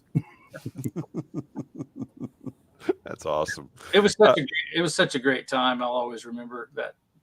These last few runs have been great, but that's what I love about that place for me, is it brings these special people in, that stuff like that happens. It's good and bad and ugly, but also in the end, the creativity that happens, all because this group of guys come together and ladies come together to make it happen. There's a weird thing that happens. I'll throw this in there real quick too. Me and Erik have talked about this, like however many days you get to go, like by the morning of your last day, you're like, man, I'm ready to go home. I can't, this is a lot. But by the end of that last day, you're like, I'm not ready to leave. I don't want to go. So it's a very strange sensation in all the best ways, for sure. Yeah. Like our buddy Sean Stevens, poor guy has that lower back issue, and he comes out every time and runs with us. But of course I made him crawl under that still, which he dutifully did. But he's really hurting by the end, but he can't wait to be back in November. And I think for me, over the years, I've been there 17 years now. In life, it becomes about the relationships, the people. And love what we do, but it wouldn't be as fun if we didn't have this different mix of people that came from time to time. And now there's a cadre of people that come up more often, and we always entertain having someone else, and we hope to do that, but we try to keep it a tight ship because that's important to ultimate achievement of the good product. But I look forward to, I don't know if we want to talk about it, but we're going to do something different in November together, which I got approval for. So hopefully a 4-grain whiskey, and as well as our usual rye, we're going to split that month. And that's something that we hope to release in the American whiskey category, which could be 2 years old by the time of the celebration of Washington crossing the Delaware. Wow. So there's things about as we think so about cool. the history of the nation. I think it's to get serious about, very poignant and appropriate to not forget about what happened in these coming years, 250 years ago, and try to, everybody should read about it a little more if you haven't. Visit some of the primary source documents. Get on Founders Archives online. Read Washington's letters. Like I posted one the other day on Facebook because we were celebrating the 4th of July. That very day, he's writing about we don't have enough arms. He's trying. We act today like it was a foregone conclusion. We forget that we should have easily lost many a time. Mm-hmm. And so I think it's important as we all enjoy our lives today to think about those guys, everyone who fought and served. And I think that's what Mount Vernon's going to be doing along with other historic sites. So that's what's also unique about our distillery is we're able to hopefully tell some of those stories in a unique way through the spirit. Yeah.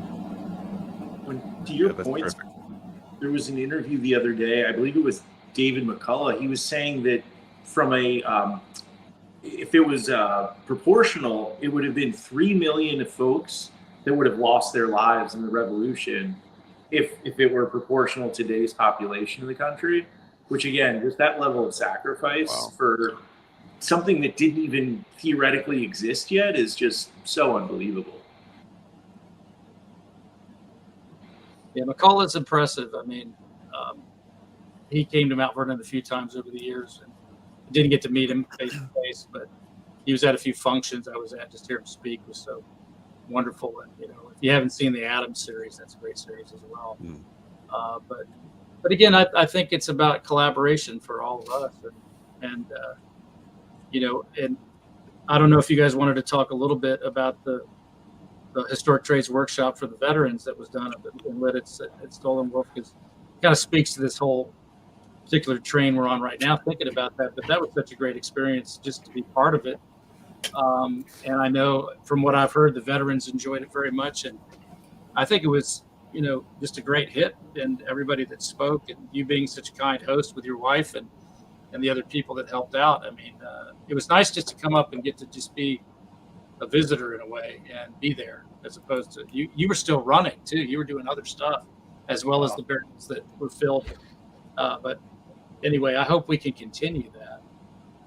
Likewise, and to Steve's point, so and again, these guys were so instrumental in it. We had the opportunity to be down at Mount Vernon, and to Steve's point, you have to keep a sort of a tight ship down there. The distillery is only so big, but in speaking with some of the folks who were there, in particular, a gentleman who works for the National Park Service, Johnny Carawan, about how powerful these experiences are and what can we do to recreate these experiences, in particular for some of the veterans who've already given so much to the country and asked for so little in return. And just talking about the camaraderie that we get out of that shared sacrifice of being down there, and how so much of serving in the military fulfills that need for folks. And then when they get out, they often have that longing for the shared sacrifice, but not as many outlets. So working with Johnny and speaking then with Steve and Alan and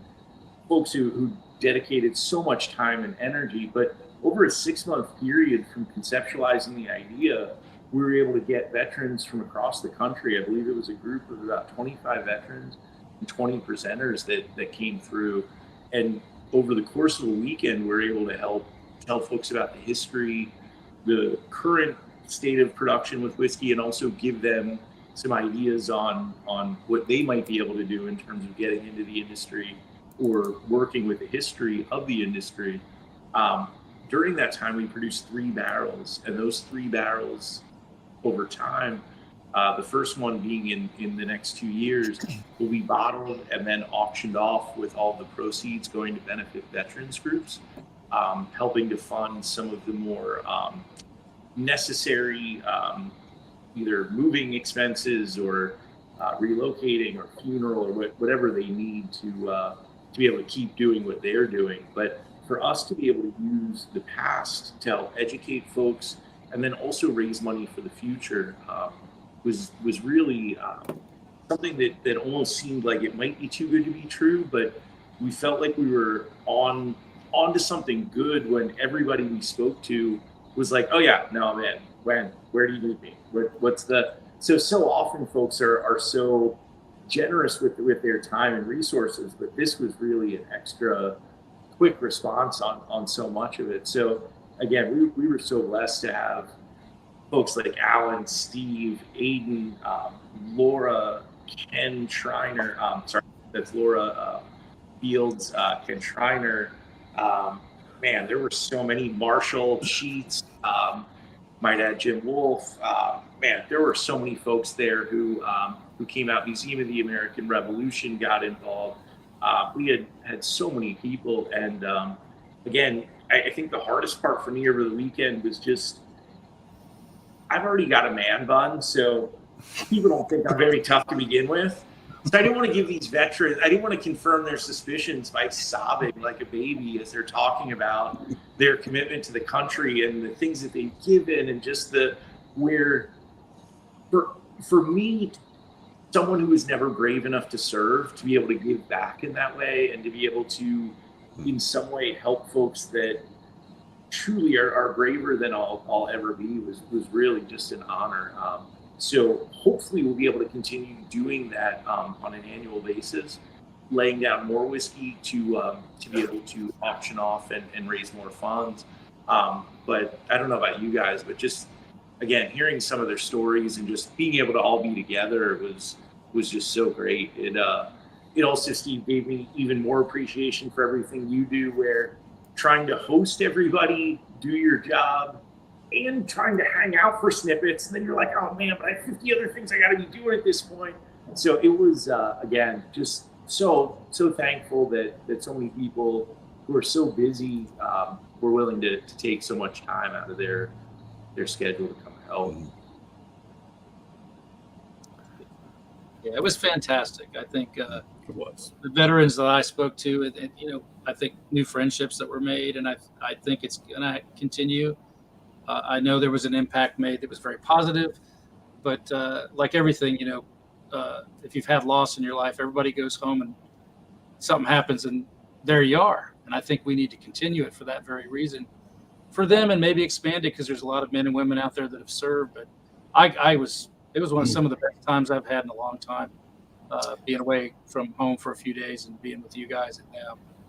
And it was just a great time. I will second all of the above, but also some of these guys were pretty serious about home distillation. It's also a great platform to be able to bring some attention to that and the potential legalization and or decriminalization of home distillation as a hobby for people that need something as a therapy in their life. Some of these guys were already into it. Some of them were getting interested in it, and also what an interesting group of people we were able to get together between, Laura being a historian, Steve, you being a historian plus running Mount Vernon, Erik with his distillery, but also we had, JJ and Amanda there from Moonshiners, but who are also now craft distillers, and JJ also a veteran. So, that gave them someone too that they see on TV, right, on a TV program that they might want to meet because of that whole fame thing, etc. But then they get to meet them in person, see who they really are, how they really are, that they're really interested in this, and that sort of expands on that idea of being able to use, home distilling as a therapy of sorts, right, and to again push that all the way down to the fact that we had the gentleman who introduced the bill in West Virginia that basically deregulated the home distillation in that state. So. When he was so badass that he's mentioning that he was a veteran, mentioning that he served, mentioning that, and then he's like, and I also was responsible for introducing the legislation that basically was the first legal home distillation in America, and I don't know, Prohibition, where everybody just turned and looked at him like, "Oh my God, what a cool!" So he and I had a very good conversation. He was very dedicated, is what I'll say. I think for a lot of the veterans too, to see that JJ and Amanda are not just, it's not just a character on a TV show. I mean, Sure, it's a TV show, whatever, but they walk the walk. They're not just paying lip service to Appalachian history, to American history, to people who are true unsung heroes because they had to be. But again, I think for a lot of folks, just seeing that was pretty amazing. Yeah, it was an honor for me to meet them, and they gave a great presentation. They did. And you know, one thing I remember that JJ said, I believe, is that we always tend to think of the moonshiners that are out in the woods or in a cave. Yeah, you could read Brooklyn, New York, or New York City, or Chicago. They're in an apartment building, some giant. You forget about. I had read about that, but you're like, that's right. This is a city thing too. Mm-hmm. You know, there's these nomenclature and labels get put on stuff, and it makes history very narrow. You know, it's a bigger story and it's more nuanced always. You know, so that I will always remember his point about that. Yeah. Well, Alan, I want you to be able to share a little bit about what's going on at Old Homestead, and I know you've done some initial runs there that sound fascinating. So tell us what's going on at Old Homestead. Oh yeah. So Old Homestead, for those that don't know, is a new craft distillery in southern Indiana, but it's also associated with the Patoka Lake Winery, marina, gas station. We got cabins, we got boats, boats and hose, basically, really is what it comes down to. But so there's also a brewery there. So the hotel has now been open since Memorial Day weekend. It is a beautiful hotel that is very reasonably priced for the area. Patoka Lake is, a huge tourist recreation area. It's actually the largest tourist attraction in southern Indiana, as I understand it, currently. Has the largest campground in southern Indiana. And there's really something for everybody in the family to do out at Patoka Lake, for sure, and including the adult stuff at our compound, which we call Alcohol Acres. So between the wine, beer, and now distillery, we have something for everyone. So the distillery is about halfway up and running. And so what I mean by that is that we are to my knowledge, the largest all-electric distillery in the United States. So what that entails is a 600-gallon cooker with elements in a jacket, a 600-gallon still with elements in a jacket, two 250-gallon stills with elements in a jacket, and requires finding the right electrician to actually hook that stuff up, because it's all three-phase, and a lot of electricians don't want to mess with three-phase because of the liability of it. So this is an all-new thing for me. I've never run stills of that nature before. The concept of Old Homestead is basically that, every town in the United States had an old homestead. Every family had an old homestead, right? And you talk about that sort of fondly, what the background is, where you're from. And most of those homesteads did some distillation at some point in time or another, or at least contributed to a distillery in the neighborhood at one point in time or another. So, I'm going to lean into all the things that I've always done: alternative grains, weird yeast strains that I've collected myself, etc. Absinthe is going to be a big part of our programs. Botanical spirits, seasonal botanical spirit, not gin. I refuse to do seasonal gin because everybody and their brother is doing that. So it will be a seasonal botanical spirit made from local things that I've foraged or grown myself. So right now what we have running is we have a 250-gallon pot with a double thumper system on it. So for the first time in my professional career, I've actually leaned into the moonshine thing. We don't call it moonshine, we call it sunshine, because it's made out of sunflowers. And that's a little tribute to my brother, Mike Stallings, who passed away a couple years ago. He and I worked on sunshine recipes back and forth. He started off using black oil sunflowers, but he wasn't grinding them or anything. We would challenge each other with mash bills. So I started grinding sunflowers, and I started malting and roasting them. And so there's it's a lot of high strangeness right now coming off the still, which is what we like. So the idea of sunshine, calling it sunshine instead of moonshine, is that moonshine to me is an illicit product, and it should remain an illicit product. So if you're going to make it an illegal distillery, don't call it moonshine. So sunshine because we're making it in the daylight, and sunshine because it's made out of sunflowers, and because we're at the lake and we're spreading sunshine. So What we're working on right now is specifically 3 sunshine mash bills. I don't even know if you really want to call them mash bills because they are straight up old school cold infused sugar shines is what they are, and the grain is simply there for flavor is what it's there for. So the main one is our white sunshine spirit, which is sunflowers, malted roasted sunflowers, oats, rye, wheat, raisins, and a very strange yeast strain that goes through that double thumper system, cut incredibly clean, meant to be drank as a white spirit, can be put into cocktails, etc. Then we also have a base sunshine that we use for flavored stuff, and it'll also be a base for our first absinthe, which is basically some malted roasted sunflowers and some oats and some raisins. And then we just did one that we're currently calling Newton Stewart. I don't know if that'll remain the name, but whenever Patoka Lake was built in the late 70s, there were 3 towns that were destroyed, 2 of which were underwater, one of which was actually bulldozed down to make room for one of the boat ramps. And so there was a lot of heartache over that in the local community, and a lot of wrongs were done. And, you know, trying to pay tribute to the people who lived in that area, there was a lot of moonshining happening in that area. So we actually captured a yeast strain from the old town of Newton Stewart. And I'll be going back there this fall sometime to show you guys what's left of Newton Stewart, you know, on video at some point in time, because it's a really cool place. But we do know that whenever that town was destroyed, outside of that town, there were 3 stills that were found, because when people realized they were losing their land for the money they were losing it for, they basically logged everything and turned to moonshining to make as much money as they could before they lost the family farm, especially because at that point the government basically owned it. So who are you gonna go after if it's on government land? You can't really go after anybody. But the one that we're doing right now, the Newton Stewart, is the Elise corn, which is a sister line to Amanda Palmer. So it's a flint corn, a lot more flavor, a little less yield, both in the field and off the still.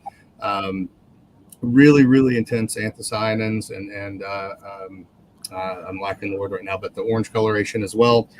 We also have in that toasted oats. We also have some raisins in there as well. And then that is that Newton Stewart yeast strain. So those are the projects that are currently going on. Very different from anything I've ever done professionally before, much more like what I did growing up and what I've done as a home distiller, etc. Very much in the tradition of moonshine. And the other thing about that I want to say is we're trying to elevate that idea of what quote unquote moonshine is to some degree, right? If you guys remember when absinthe was reintroduced in 2007, a whole bunch of really bad absinthe came out. Now, there were a couple good ones. It became a hot thing for a minute and it died off. About 12 years ago, moonshine became a big thing. Everybody and their brother came out with it. Whether they should have been distilling or not is another story, but it kind of got looked at as a joke and was kind of laughable to a lot of people. So it's been 12 years now. Some of that's died off. Can we raise that concept up to the art that it can be, like what JJ and Amanda were doing when they were talking about what they were talking about, right? Can you make this something that people really outside of the South really understand, because there was moonshining going on all over the United States?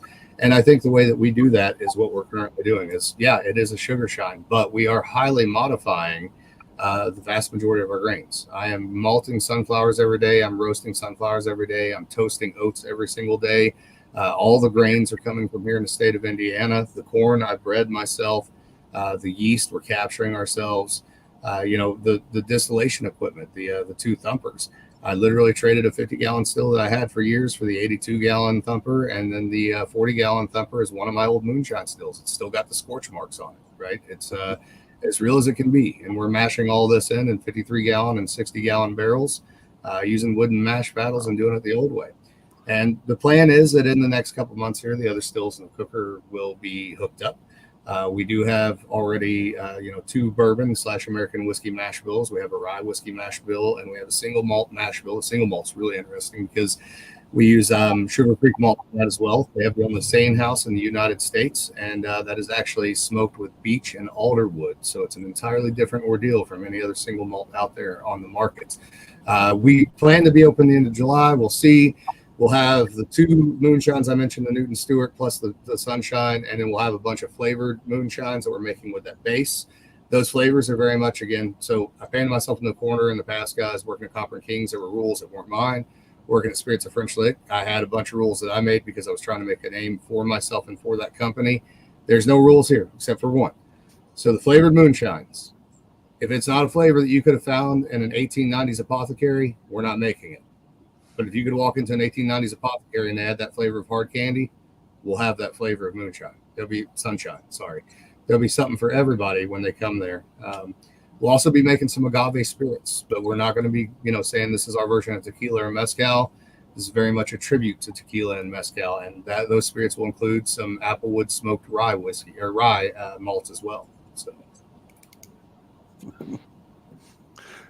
well, I've had some of your sunflower-based spirits before, and they're all fantastic. So I'm really looking forward to trying what you're making right now. This is very exciting. I'm very excited about it. I did forget one thing. I'm sorry, which is actually the most important thing, maybe. So today we distilled peach brandy. The goal also is to stay as close to the Black Forest of Southern Indiana as we can, Washington, Orange, Lawrence, Crawford, Harrison, and Perry counties. So the cool thing about distilling this peach brandy is we work with a local orchard that is in the 6-county region. They give us all the peaches that they can't sell that are windfall, etc. Otherwise sound fruit. We get a group of people together, family and friends, and we all crush peaches by hand. And so today we distilled that, and that would be the very first Black Forest peach brandy that's been made in the Black Forest of Indiana since before Prohibition. Wow. So we have officially returned a tradition to the Black Forest of Southern Indiana.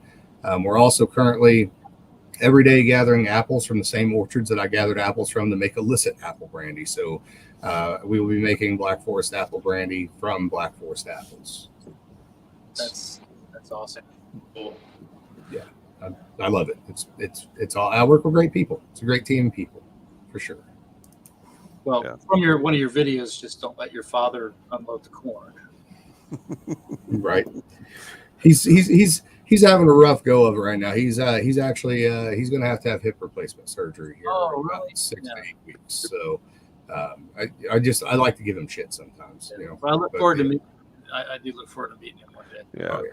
When will we have the event at Old Homestead where Steve and Erik and others descend upon the place and do what you do? That will certainly happen because there are a number of things that we have planned. So a lot of my old stills are there on display, etc. But also Michael Stalling's main still, which he gave me shortly before he passed away, Sandra, she will be registered. And so at some point in time, we can even have an event where we break Sandra out, put her in the parking lot, and actually we can come up with a mash and run that. There are unique opportunities for events like that. Having the hotel there, it's a 28-room hotel, right, with a big tasting room, big VIP room, and a general guest area that you can drink in as well. So there's opportunities for conferences, distillers conferences, distillers get-togethers, distillers reunions. We're probably going to try to do a paranormal conference sometime this winter because that's a group that, they like to drink, but nobody is catering to them. No distillers are catering to them, and why not? We're in the Hoosier National Forestry. There's all kinds of ghost stories there, Bigfoot stories, etc. We're going to play into that pretty heavily. I think this fall, everybody thinks it's a great idea to go camping in October until you go camping in October and you realize it sucks. So I think we're going to do like a Friday, Saturday night in the common area, put on some horror movies and have some fun with that and maybe do some cocktails catered to it. So, but certainly, this is get all these people here that we can. Yeah. Well, that's great stuff, Alan.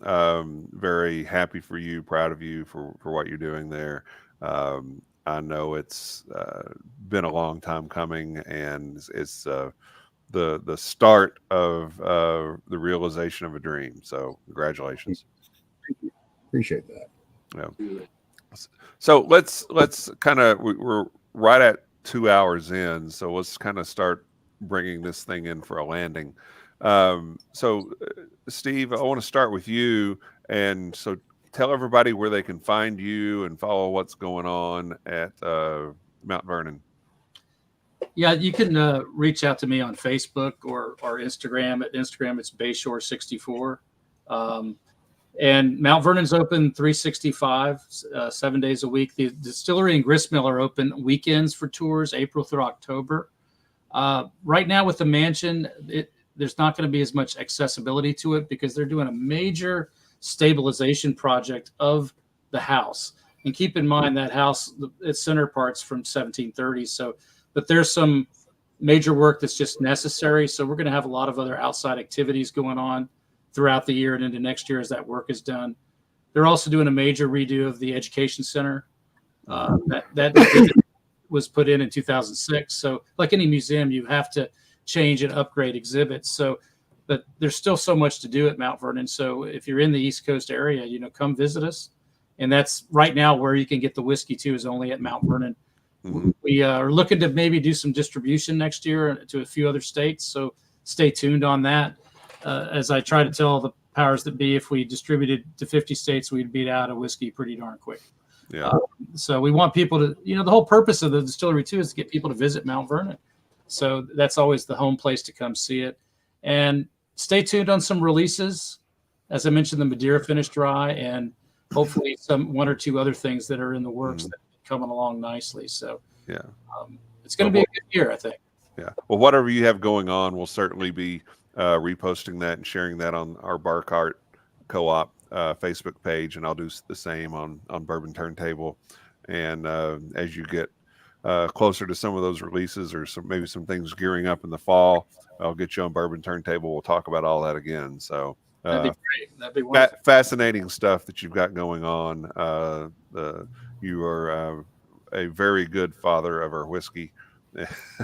And really, I do, in all sincerity, I do appreciate your attention to detail and your dedication to preserving and sharing the history of our country through what you do.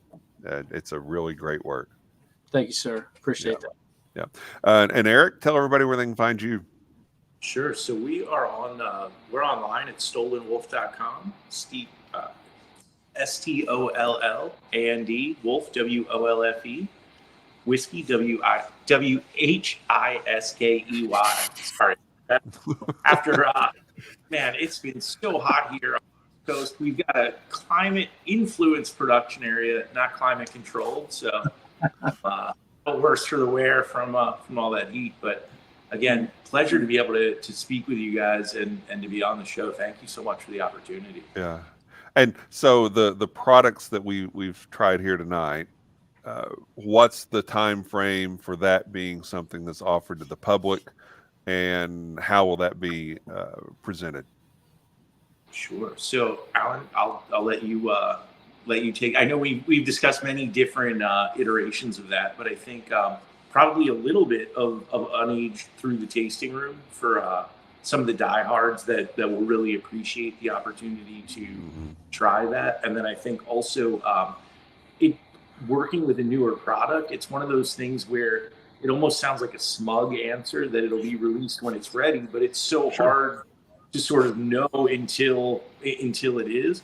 But I believe the things that the initial conversations we've had about 2 years, we'll revisit it and see where we're at. And we're always trying to look to release to allow folks to still be able to taste the grain before the barrel completely takes over. So hopefully in 2 years, some of it will be ready for prime time. Yeah, I like the idea of being able to taste the unaged whiskey alongside the aged product, just to see how that transformation happens and what that's like.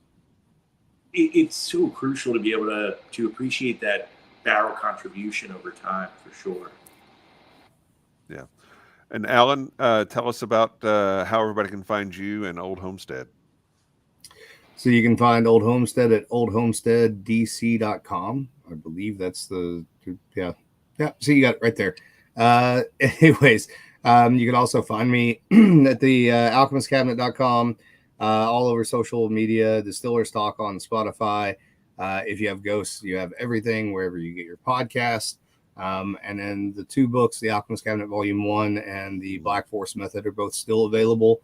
And I've started in earnest on the second volume of the Distiller's Almanac for 2025. So hopefully that'll be out maybe in November this year. So great. That's fascinating stuff that you're pulling together in those almanacs. It's great work, and I think a lot of people really appreciate what you're doing there. So as for me, check out Bourbon Turntable. We're on Instagram at Bourbon Turntable. We're also on Facebook. We have a page and a group. You can check us out on YouTube and your favorite podcast platform as well. We'd appreciate you checking that out.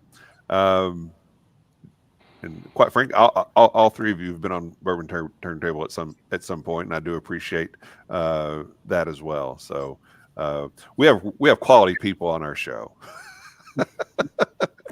You didn't say what kind of quality. You just said quality people. High quality.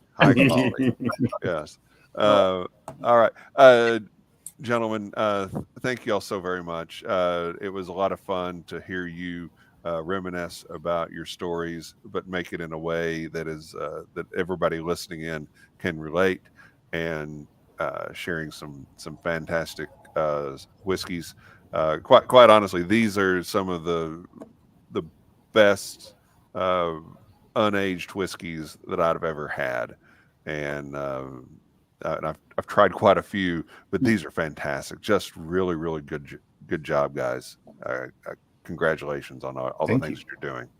Cheers. Thanks. So, all right. So with that, on behalf of Steve and Alan and Eric and myself, thank you everyone for tuning in. Be sure to check out, be on the lookout for future shows. Be sure you're subscribing to the Bar Cart Co-op Facebook group, and you'll get all the news that you need, because we try to do these about once a quarter, and we'll figure out what we're doing for the next quarter pretty soon. So thank you, everyone. Good night and cheers. Cheers. Cheers.